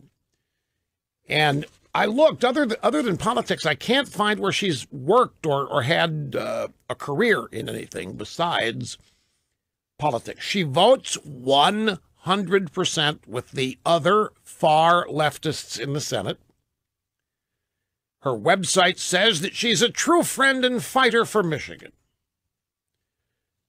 Website says that she has a focus on job creation, but she's never created any jobs. The Barack Hussein O administration didn't know how to go about doing that. In fact, the Barack Hussein O administration ran around Indiana saying, no, your jobs are gone. They're never coming back. You got to get used to it. There's a new day coming. It's a new economy. America kind of in decline. You got to find new ways. You got to go to our government job retraining centers. By the way, how are those working for Trump? Did Trump open a bunch of job retraining centers like the left always talks about? There aren't any new job retraining. Trump brought jobs back. Trump has reignited an economy that's creating new jobs, but the left always comes up with these esoteric, I guess they sound good to people, but they're wastes of time and money. Job retraining center? The hell is that? What is school for? I mean, even if you get a Haskell diploma, you should be qualified to do something. Why do you need to go to a job retraining? Mr. Limbaugh, this is true. You don't understand. This is for people who have worked and their jobs have left them. Their jobs have been moved overseas, and they don't know how to do anything else other than the jobs they were doing that Republicans have shipped over. Really? So you need to build job retraining centers. So these people show up and do what? They're retrained to do what? Nobody ever tells us what the retraining is in there. They're just a bunch of bureaucratic BS. And the proof that they're totally unnecessary is the last 2 years. Job retraining centers. Why even have schools? What the hell are they for? Well, see, schools today are where you go learn about women's studies, gender studies, climate change studies, and all this other garbage that doesn't prepare you to do anything but be miserably unhappy as an activist, unable to change anything. It's about all it's worth. So in this Senate race in Michigan, we have a dynamic and accomplished young African-American man, West Point grad, 2 graduate degrees, running against an old white woman of privilege whose life accomplishments are winning elections. Which, no chump change there. I mean, it's not hard. It's not easy, but that's it. No, I meant to say that she's white. She's an older white woman. Isn't that what we're told? White privilege has to stand aside. The courage to fight and the talent to succeed. Rush on the EIB Network.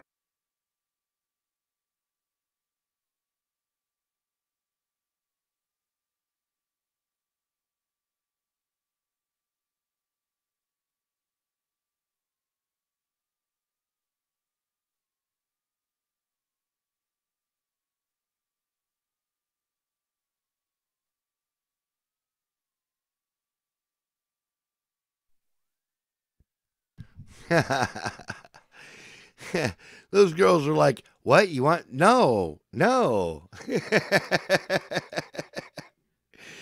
my boyfriend isn't going to adjust your bikini.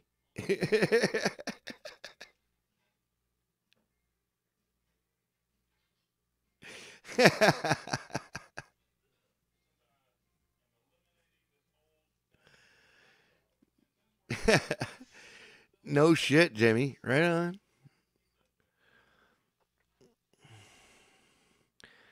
Hell, you can't even get the chicks up here to wear a suit like that.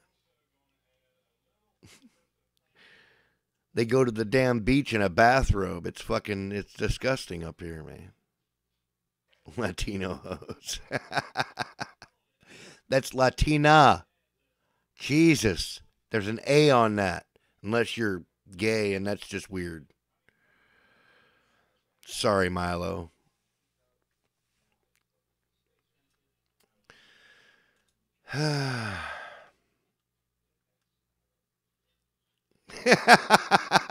Bollocks.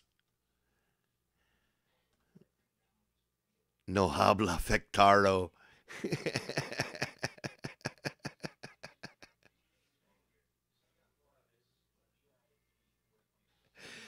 I'm not worried about it. Women are always like 100 pounds lighter than me, so I'm not terribly worried about them getting angry. My cousins fight pretty good, though. And I'm still not really worried.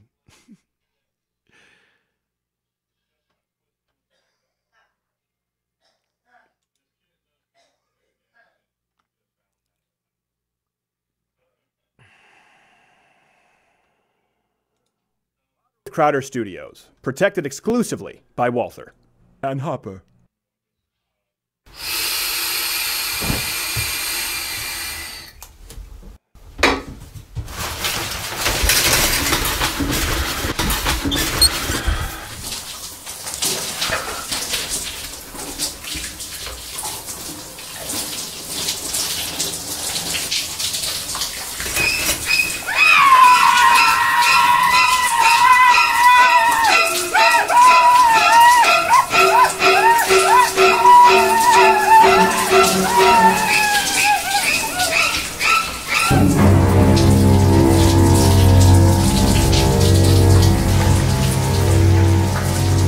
Louder with Crowder's Spooktacular U of M Takeover, October 25th. Overflow Room, now at Pier Point Commons Lounge, with costume contest, giveaways, and a whole lot of scares. Don't miss it. I just want to, laugh about things every night, but... God bless abortions and God bless America!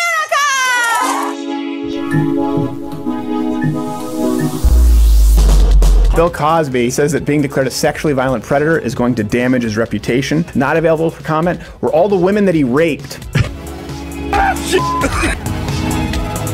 Hello, this is Canada.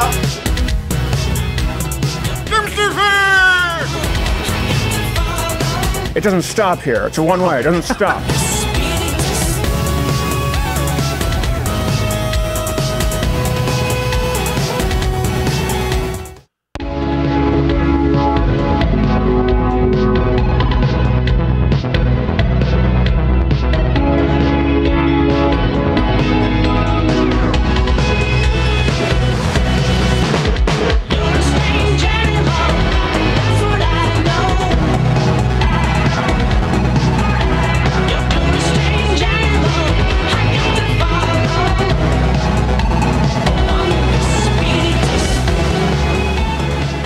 That's the sound of the weekend. So are you petting your Walther? I am. Very grateful that they are sponsors to the show. Walther. We have a great show today. We have James O'Keefe on the show. Boom. The latest Nice. exclusive video we'll be talking about. We have Dean Cain on the show. Man himself. And of course we have in third chair Owen Benjamin, hugepianist.com. Hugepianist.com. How you doing? It's great to be back, my friend. And then before I bring everyone else in, question of the day. Slow news week, obviously. A couple of stories, though. So what bothers you more, the media outrage at Donald Trump's warning to the Mexican caravan, or Hollywood's retroactive feminist outrage at Disney princesses? Comment below. We're going to be discussing both. Producing, of course, Quarter Black Garrett. Show me your pet. That's awful. I'm ashamed to be part of this program. And what's the line of the day at G. Morgan Jr.? We got a little bit Rudius. Cabernet Sauvignon. Is that the one who sacked the quarterback, even though he was undeserving to be on that team? No, that's Rudy. Do not like that. He made the team. No, Okay. he made the team by being a janitor. You don't like Rudy? That's not true. I I haven't seen it in a while. Go Irish. Hear my dad talk about Rudy. He'll be like, he didn't deserve the spot. He did. It's true. He didn't deserve it. It doesn't matter what he did with it. He shouldn't have been there in the first place. Why is that pot? No, that's not true. Hey, speaking of shouldn't be, you will be at the show at U of M. Yes, I will. As will In Owen, full Notre University of Dame Michigan, gear. October 25th. Yeah. Just so you, a lot of people going, well, hold on, I tried to sign up at Eventbrite or loudcrowder.com/tour, and it was sold out. No, we actually just reserved a big-ass room, Pier Point's Common Lounge. There will be an overflow party with prizes, costume contest, and our buddy Eric Nimmer will be there live. Yeah, so we'll be going back to Pier Point's Common Lounge by Skype because we couldn't really get Hill Auditorium. There's a lot of stuff going on. Just don't cross it off your list. Don't cross it off. Be there. Yeah. Come hang out. It's going to be a blast. And we'll be visiting the lounge ourselves. By the way, leading the news. See, we finally got the news. I don't know, after only about 9 minutes in. Donald Trump, of course, this is the Twitter is all about this. He issued a warning to Mexico about the migrant caravan heading to our border. This came to us from CNBC. I must, in the strongest of terms, Donald Trump said, ask Mexico to stop this onslaught. And if unable to do so, I will call up the U.S. military and then, in all caps, close our southern border. Yeah, all caps is important there. Obviously getting a little dicey here. And so, some people are concerned that we actually obtained exclusive audio from President Trump's call to the president of Mexico. Well, kind of. Hello, Mexico? No, senor. This is Taco Bell? Yeah, I'm sure you just like taco. I know it's you in there, Pena.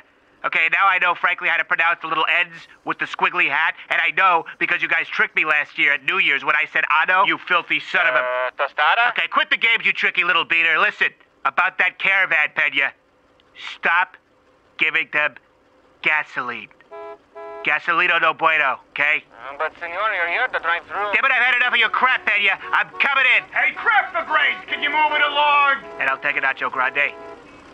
I don't think they serve the Nacho Grande anymore. They're always changing their menu. It is. It's Always. there. That's the Nachos El takeaway Grande, here. baby.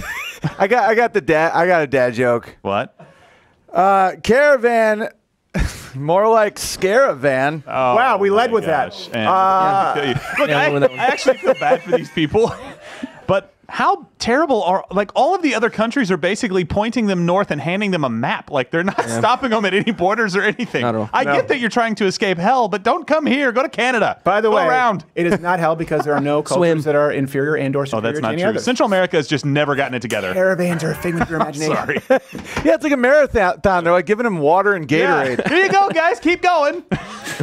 I don't know. I guess. Well, let's just pivot. There's nowhere else to mine here. Not really. So turning to, I guess, entertainment news. Amy Schumer said that she feels, quote, really bad for women more attractive than her. She feels really bad about a lot of When stuff. asked That's a lot of women about to feel bad being about. compared to, I think a specific woman in the interview is what spurred it. She said, quote, being a woman sucks. I feel really bad for these girls who are so hot because guys can't handle it. You can't have a conversation. I actually feel really bad for them. Aw, that's so sweet, responded the woman in question while her boyfriend used Amy Schumer to help her over a puddle. Why should he stepping on the jump area, bro? Lady? What a gentleman. That is a gentleman, yeah. Chivalry is not I dead. particularly like how the attractive woman where her foot placement is like just to add insult to injury. Right What to a the horrible cooch. person. Right to the cooch. The thing about like leftists, they don't see individuals, so it's just women. When she says I feel bad for women, or it sucks being a woman, she's basically saying it sucks being me, and I don't know how to say individual, so I just say a demographic. Yeah. This is like a beatdown for men every day. It sucks being fat and slutty. Crowder, it sucks. I feel bad for you because you're in better shape than me. Like, The fact that you just have the big hips because you were a football player. Listen, I can bounce him. I can bounce him. Oh, don't bounce him again. You're I would stronger. but I'm wearing black, so it doesn't show. You're stronger, leaner, and quicker. Let's be honest. I can't do it. Right. Freak athlete here is Gerald at G Morgan Jr. It's all that wine, I guess. It's beating up on Michigan. It's actually, I guess, helps prevent estrogen. I've got good cardiovascular estrogen buildup in the body. The circulation. aromatase, I guess the resveratrol in wine is good for that. Yeah, it definitely helps. That's why you don't have dim titties. Here's something to give you nightmares. By the way, I love how Owen, when you're just talking about like a complete sociopath. You're not even talking. You're not even looking at Gerald or me. You're just talking like this. Well, then I see my thoughts in my head. Owen's like a cat. He's always plotting our doom. There'd be Christmas lights in my head. No, but I'm protective. I'm like plotting, but it's good stuff. Yeah, I'm not sure we can say the same about this first segment. James O'Keefe, Dean Cain coming up. Here's something that gives children nightmares. There's a video from a police dash cam that shows. We have video, right? That actually shows a giant spider ready and poised to attack a traffic cop. Oh my gosh! Yeah, do we have the clip?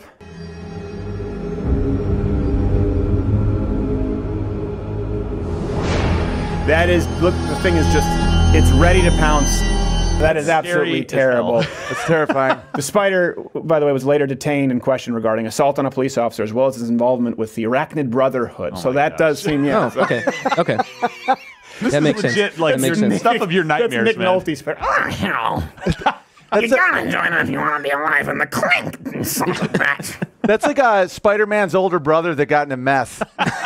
He wasn't all about helping people. He's all about meth. Yeah. Dude, I have a deep fear of spiders, by the way. This is like Snake Island, what you did to me. Oh, we were talking. Okay, here's the no. thing. You say Snake Island. Actually, in an area of several areas of Texas, but South Dallas, there are these spiders that now actually work as a team, and you will see trees that have whole canvases of spider webs over them. Oh yeah. We were driving by there at one point. We were on a road trip, Johnny Boy and I. Yeah. Like, what is that? We walked up, and it's just the look on her face was, it's just. It almost looks as though it looks as though you're staring at a tree through a cheesecloth, and it's a film of spider web. Someone tweet me at Escrider or tweet the pictures. I think I've seen that now that you say that. I didn't know it was a team of. Have you heard about camel spiders? Oh yeah, they're not really spiders though, technically. What are they? What are they? They're technically closer to the scorpion family. Yeah, they eat like lizards and stuff. They're gigantic, right? Dude, some of my buddies that served in the Middle East say that they'll go in a camel and just. Really? I don't know. They might be lying to me. I'm very gullible. Garrett missed the visual with you. Show him again for people. All right, good. We got it. Yeah, we got it. So that's important. That out, yeah. For me, that really that drove the point home. Otherwise, I would have been very confused. Listening to the audio. Sorry. So finally, if spiders don't terrify you, there's this. Trying to think of how to introduce it. There's no way to. It's a new viral video entitled "My Partner Identifies as a Dog." Yeah, here it is. I've been involved in pet play for my entire life. A lot of kids like to play pretend. That's they a man. To pretend to be an animal. What that is? And No, man to enjoy woman. Doing it. I just never. That's a man to woman to dog. Pet play through Tony. This is We started dating handlers. Let's not put this in our time capsules. They say when the student is ready, the master appears. Yeah, all the S&M gear. Yeah. Oh my god. Every boy dreams of man's best friend. Is it okay to call her a bitch? What's that, Lassie? Timmy's in the well. You want to do weird sex tricks to him? Okay, boy. Girl. It's a girl. Lassie's no a girl. longer good the enough. actor was a boy. Yeah, it's no longer good enough just to be gay. Yeah. Right? You really have to outdo the next. I just, do you see, like, literally they're sitting there talking. I mean, just what is this? Like, it's this just, is normal. Like, they're dressed up as a dog with leather chokers and the ball gag with the hull. Like, every kid has to go through a PowerPoint to tell their parents they want a dog. I'm going to walk it. I'm going to feed it. I will brush it. I will it. I will. It is Whoa. That's not what Sarah McLachlan had in mind. Hard to bleep on that. It's just so funny to me. They want this completely both ways. Yeah. The transgender. Exactly. If you look at the comments, and there's some people going, "Hey, whatever you want to do to live your truth." And in the same thing, by the way, it's transgender, I think, male to female or female to male. So who'd have thought that, surprise, you'd keep on going down that slippery slope into living as a dog? And he says, puppy play. And she goes, well, or he goes, I don't know. Just hang me from the gallows for saying the wrong thing. I don't care anymore. Whatever. Yeah, just do it. And she says, like, well, no, actually, I'm a real dog. But then later, going, well, let's just play. It's like, oh, you're a real dog? Yeah. But that's a crime. No, I mean, not a real dog because he still has sex with me, but. Well, if we could just treat these people as crazy, if they were okay with like, yeah, I'm kind of psychotic, I'd be okay with that. But they're saying, no, I'm completely normal. Well, we've incentivized mental illness. Yes. I just hope Michael Vick kills this person. We can put him in the ring. Dog fighting when it's actually good. Michael Vick doesn't kill anybody. They always had a choice. It was tryouts. Who let the dogs out? You're just saying dog. You're just saying dog-related title. Yeah, that's just getting a little lazy. Snoop Doggy Dog. He's not. He's just Snoop now. I don't think he has Dog dog name. It's like, what was it? Puff Daddy, Lion. P Diddy, then just Diddy. Yeah, they keep changing. Can you just now I think he's dead. Sean Combs. That's bad marketing. Sean Combs. So I want to make sure I get the story right. So she's a male to female transgender before becoming a dog. So it's just this complete concoction of perversion. Yeah. Crazy. It's a witch's brew of screwed up. And what's crazy to me is right now we're actually, we're trying to say this is absurd. Yeah. Yeah. But how do you get to say this? We were just talking yesterday about Jazz Jennings. Was it yesterday or no? Yesterday was Devil's Advocate. 2 days ago with Jazz Jennings. Yeah. He was talking about this little mishap where it came apart. Talking about her penis or his penis to a girl. I'm confused. Jazz Jennings is a boy to woman. So they have to slice it in half, invert it, banana split that whole business, and you have to make sure there's enough tissue so that you can do that. Inject yourself full of cancerous estrogen. We know what it does to the male body when injected in excess amounts. And this person then, still, by the way, doesn't change their chromosomes, doesn't change the fact that the body tries to close it as a womb. Yeah. And then they say, and we all go along, like, oh, yes, clearly, this is a healthful process. No, you don't get to draw, here's the point, everyone has a line. You don't get to draw the line on someone putting on S&M gear, walking around like a Tamagotchi or a Nano Pet.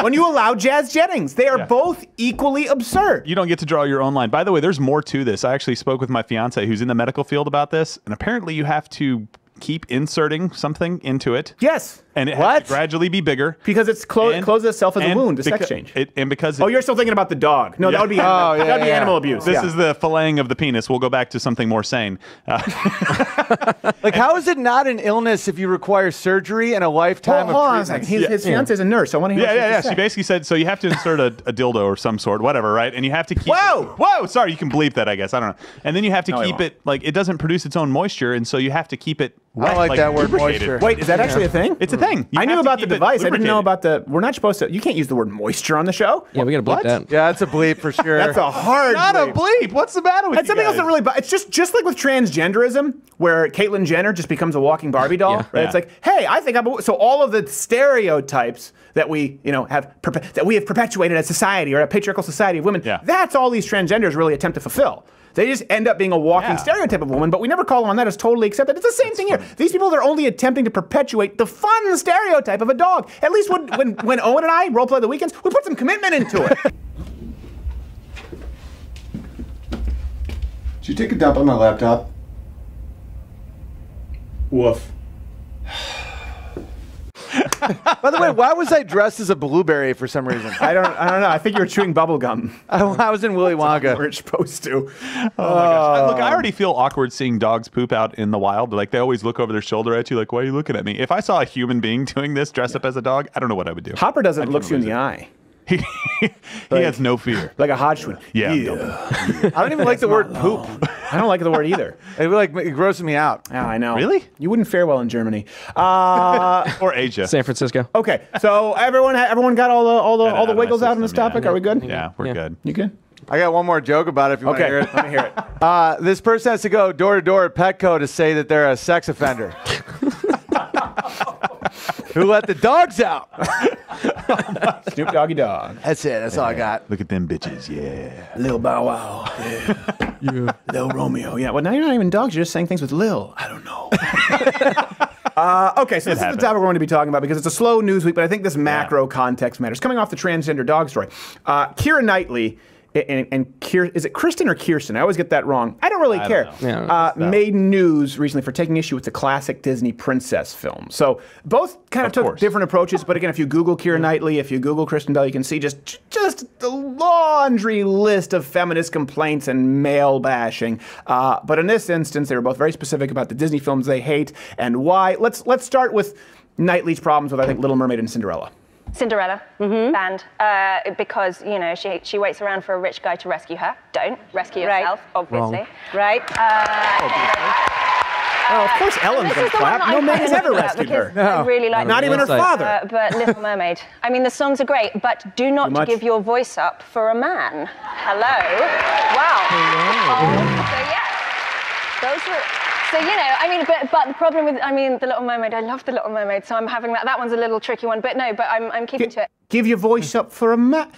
Didn't Ariel gain f***ing legs? That's a pretty good trade. It's a trade-off. Yeah. That's a great trade. You can walk on land But now. by the way, good bravery going on a lesbians talk show bashing men. Good I do for love you, her accent, Karen though. I will say that. I'm going to be won over. All right, so this was followed by Kristen Bell. I think this is an overlay because there's no clip of this. Finding Snow White problematic, saying that she wasn't comfortable with Disney films. These are some quotes from Kristen Bell. Every time we close Snow White and I look at my girls, I ask, don't you think it's weird that Snow White didn't ask the old witch why she needed to eat the apple? Or where she got that apple? I say, I would never take food from a stranger, would you? And, okay. This is, by the way, in the article, it comes from Parents.com, where she talks about why she's uncomfortable with the Disney film. That's the point! The point to it, the witch, that is the stranger danger. It's a conversation starter. It's like Aesop fable. They can't write. What are you expecting, to follow the bouncing Aesop along the bottom of the screen to learn it's your job as a parent, where a witch goes, eat the apple, and she starts convulsing in a seizure for you to go, see, bad things happen with strangers. Are you too stupid to have children? How is this a problem? That's the point. Well, the hilarious part is that she was a princess in Frozen. She was Anna. Yeah. She was the voice of Anna. Yeah, I know. That's what she's trying to say. The old ones are bad. The new ones are good. Of course, right? Yeah, Shut the door on it. Like, she's like, Jack and Jill went up the hill. I got nothing. I hate these people so much. It's like the whole point. And Kevin Spacey says, tell me more about Jack. Did he make it down the hill? He stayed up there. He stayed up. Did he break his crown? Did he break his crown? What's a crown? Did he get it fixed? Did he break my crown in his polishing? Stop! You know what? You saw the ride. You bought a ticket anyway. Then Kristen Bell, she goes on to add, don't you think that it's weird that the prince kisses Snow White without her permission, because you cannot kiss someone when they're sleeping? Congratulations, Kristen. You've completely missed the point of fairy tales. Okay. This is unreal. And this is just the macro issue that now all of a sudden there's a problem with this idea of princesses and princes and a dragon. We were talking about this with Jocko. There's a great book called Wild at Heart. It's Human Nature. But now it's become the movement, just like Me Too. Everyone's afraid to speak out. So Disney's been inundated with feminist complaints lately, and unfortunately they've been crafting more modern fairy tales in response. Princess, we're here to save you. No, she can save herself. She looks. You look plenty empowered. I'm pretty sure she's got a handle on it. Yeah, it's not because we're men. We just want to. Woo! Sides. Are we doing a redo of the English Patient? That took a hard turn. That's a burn victim out there. Oh, Ariel's being taken by eight-legged Pauline. Eight-legged Pauline, leave Ariel alone. Yeah, Ariel, do you need help? Do you need help, Ariel? Ariel, do you need help? We can't hear you. We can't help her if she doesn't. No, she doesn't actively ask for it. Title IX, bro. Oh, Bowser! Bowser's taking Princess Peach to another castle. You stay away from. No, don't. She's got it. She's gonna handle all the castles. I'll join in. Me too. That's Yeah, me for it. That's the Devil's Triangle. You mean like the drinking game? Nope. I should have seen that coming. Were you about to say something? Hollywood now thinks a fairy tale is just a snappy story from a gay guy. Yeah. So I just thought that one out. Wow. All right, well, let's try. How many of the dad jokes are we gonna do here? No, it's little boys like rescuing princesses, and little girls like being pretend rescued. Yes. That's it. It's as simple as that. But here's something else that people don't notice, and we'll get into each we'll go through a few examples of Disney. I think it's important to get into the specifics. Yeah. Now, why does this matter? Why are you spending so much time on Disney? For the same reason that people complain about there not being enough black people in films, and then I laughed my ass off in Beauty and the Beast when they had black people in powdered wigs in the 1740s and 1700s. Yeah. Like, come on, there's a give and take. There aren't enough female. For the same reason I get mad, they say there aren't enough female directors. You see the whatever one of the producers at Blumhouse said there frankly just aren't that many female directors out, and they go, this is from Vulture, and they say, well, we have a hefty list of women who would be qualified, and they have the one woman who did Monster and Wonder Woman. I'm friends with her. She's cool too. And then the others are like, this woman directed a bunch of X-Files episodes. Like, That's literally, and the list was 3. It was 3. And so my problem here is just that we're saying all people have to be all things, and we have to change anything retroactively that might be considered offensive. And I don't even think there's anything offensive about this. Yeah. If you look at the way these women, these female princesses in Disney are portrayed, they're always portrayed as capable but submissive, like Snow White, Ariel, Cinderella. And then the men are always portrayed as strong men who are gentle and loving with the woman. Men who will slay the beast. But gentle, so firm with the bad guys. Like that's actually how we're called to be as husbands and wives biblically, and it's also what's best for society. It's complement. There's nothing wrong with it. There's nothing wrong, and that's the part of the Bible that most people skip over because it says wives be submissive to your husbands, but right after that it says husbands love your wife and lay down your life for her. There's nothing wrong with laying down your life for your wife. Okay. Yeah, it's okay. She should be submissive in that point. Then it goes on to say, wife, lay down for your husband. Oh, yeah. Repeatedly. That's all day, day. Yeah. Somewhere in gotta the do back. Black Boys. Says that in Revelations. And then I saw before me a man on a pale horse. Sacrilegious. Stop it. Saying all day, day. I don't know. Okay, Cinderella. Let's use the example of Cinderella because that's what the first one. Cinderella's a love story. I actually, when I see Cinderella, I don't know about what you think. I see it as a good example of a man helping a woman out of an abusive relationship. Of course. The stepsisters. Exactly what it is. Yeah. Women are more likely to be abusive, by the way. Emotionally abusive. That's more common than men. I'm like, oh, that's a good thing. They're the real villains. They're the metaphorical dragons, by the way. Prince Charming, both in Cinderella and as this kind of archetype, again, gentle, caring, no tolerance for evil cruelty. Yeah. He seeks out the goodness in Cinderella. And this is, again, Cinderella. Look at Cinderella. She's very capable. She's smart. She's pretty. But she's submissive. She's not offing the stepsisters, which most of us would do. Yeah. You know, that's the appropriate That's response. the prince's job to come in and do that because it shows complementarianism, right? Like a BFF sort of locket. Yeah. We complement each other. You got gaps, I got gaps. Together we fill gaps. So true. And by the way, she uses her one wish to be proactive and fix a situation, and then the prince is looking, saying, "Oh, listen, I'm going to use this slipper just to guarantee that I don't wind up with those bitches." Right. It's good all around. Speaking of which, hit the notification bell because subscriptions don't mean a whole lot on YouTube, and join Mug Club if you're enjoying the show. And hopefully you're enjoying the show. LouderWithCrowder.com/Mug Club. You get the show every single day. It helps support this show. Of course, you can also subscribe on iTunes. Please rate us because it helps people listen to it. I kind of want to know where feminists want us to fall down right now because this toxic masculinity thing that's being portrayed out there in the culture is that men are too overbearing, and then you get this prince.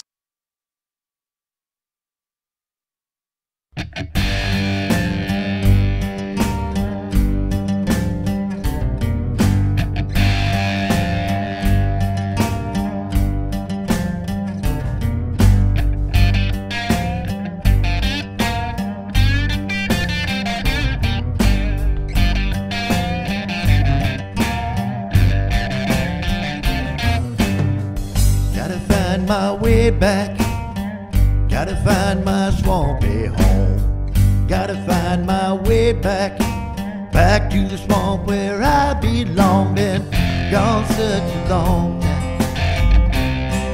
Mama, I'm coming home.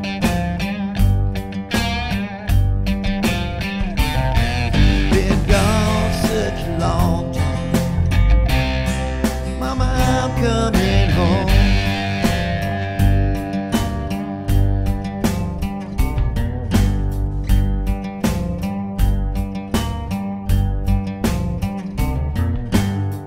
Gotta find my way back. Gotta find my Louisiana home. Gotta find my way back, way down south where I belong. Been 10 years in prison. Mama, I'm coming home.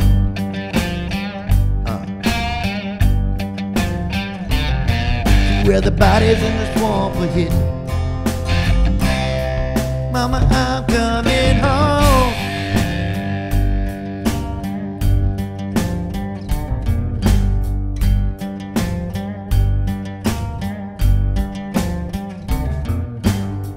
No, I took the money. I took the money and I hid it good. No, I took the money, buried it deep out in them woods. 10 years in prison. Mama, I'm coming home.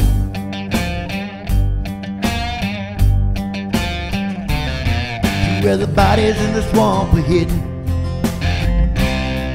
Mama, I'm coming home.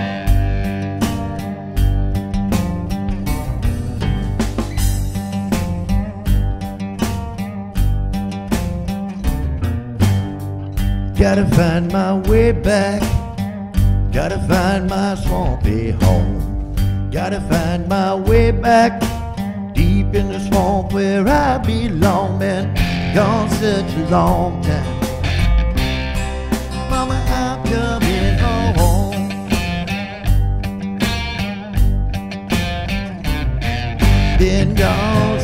a long time. Mama, I'm coming home. Oh yeah. Get that crawfish pie ready, Mama. And that Gilly Gumbo. You don't know what I've been eating.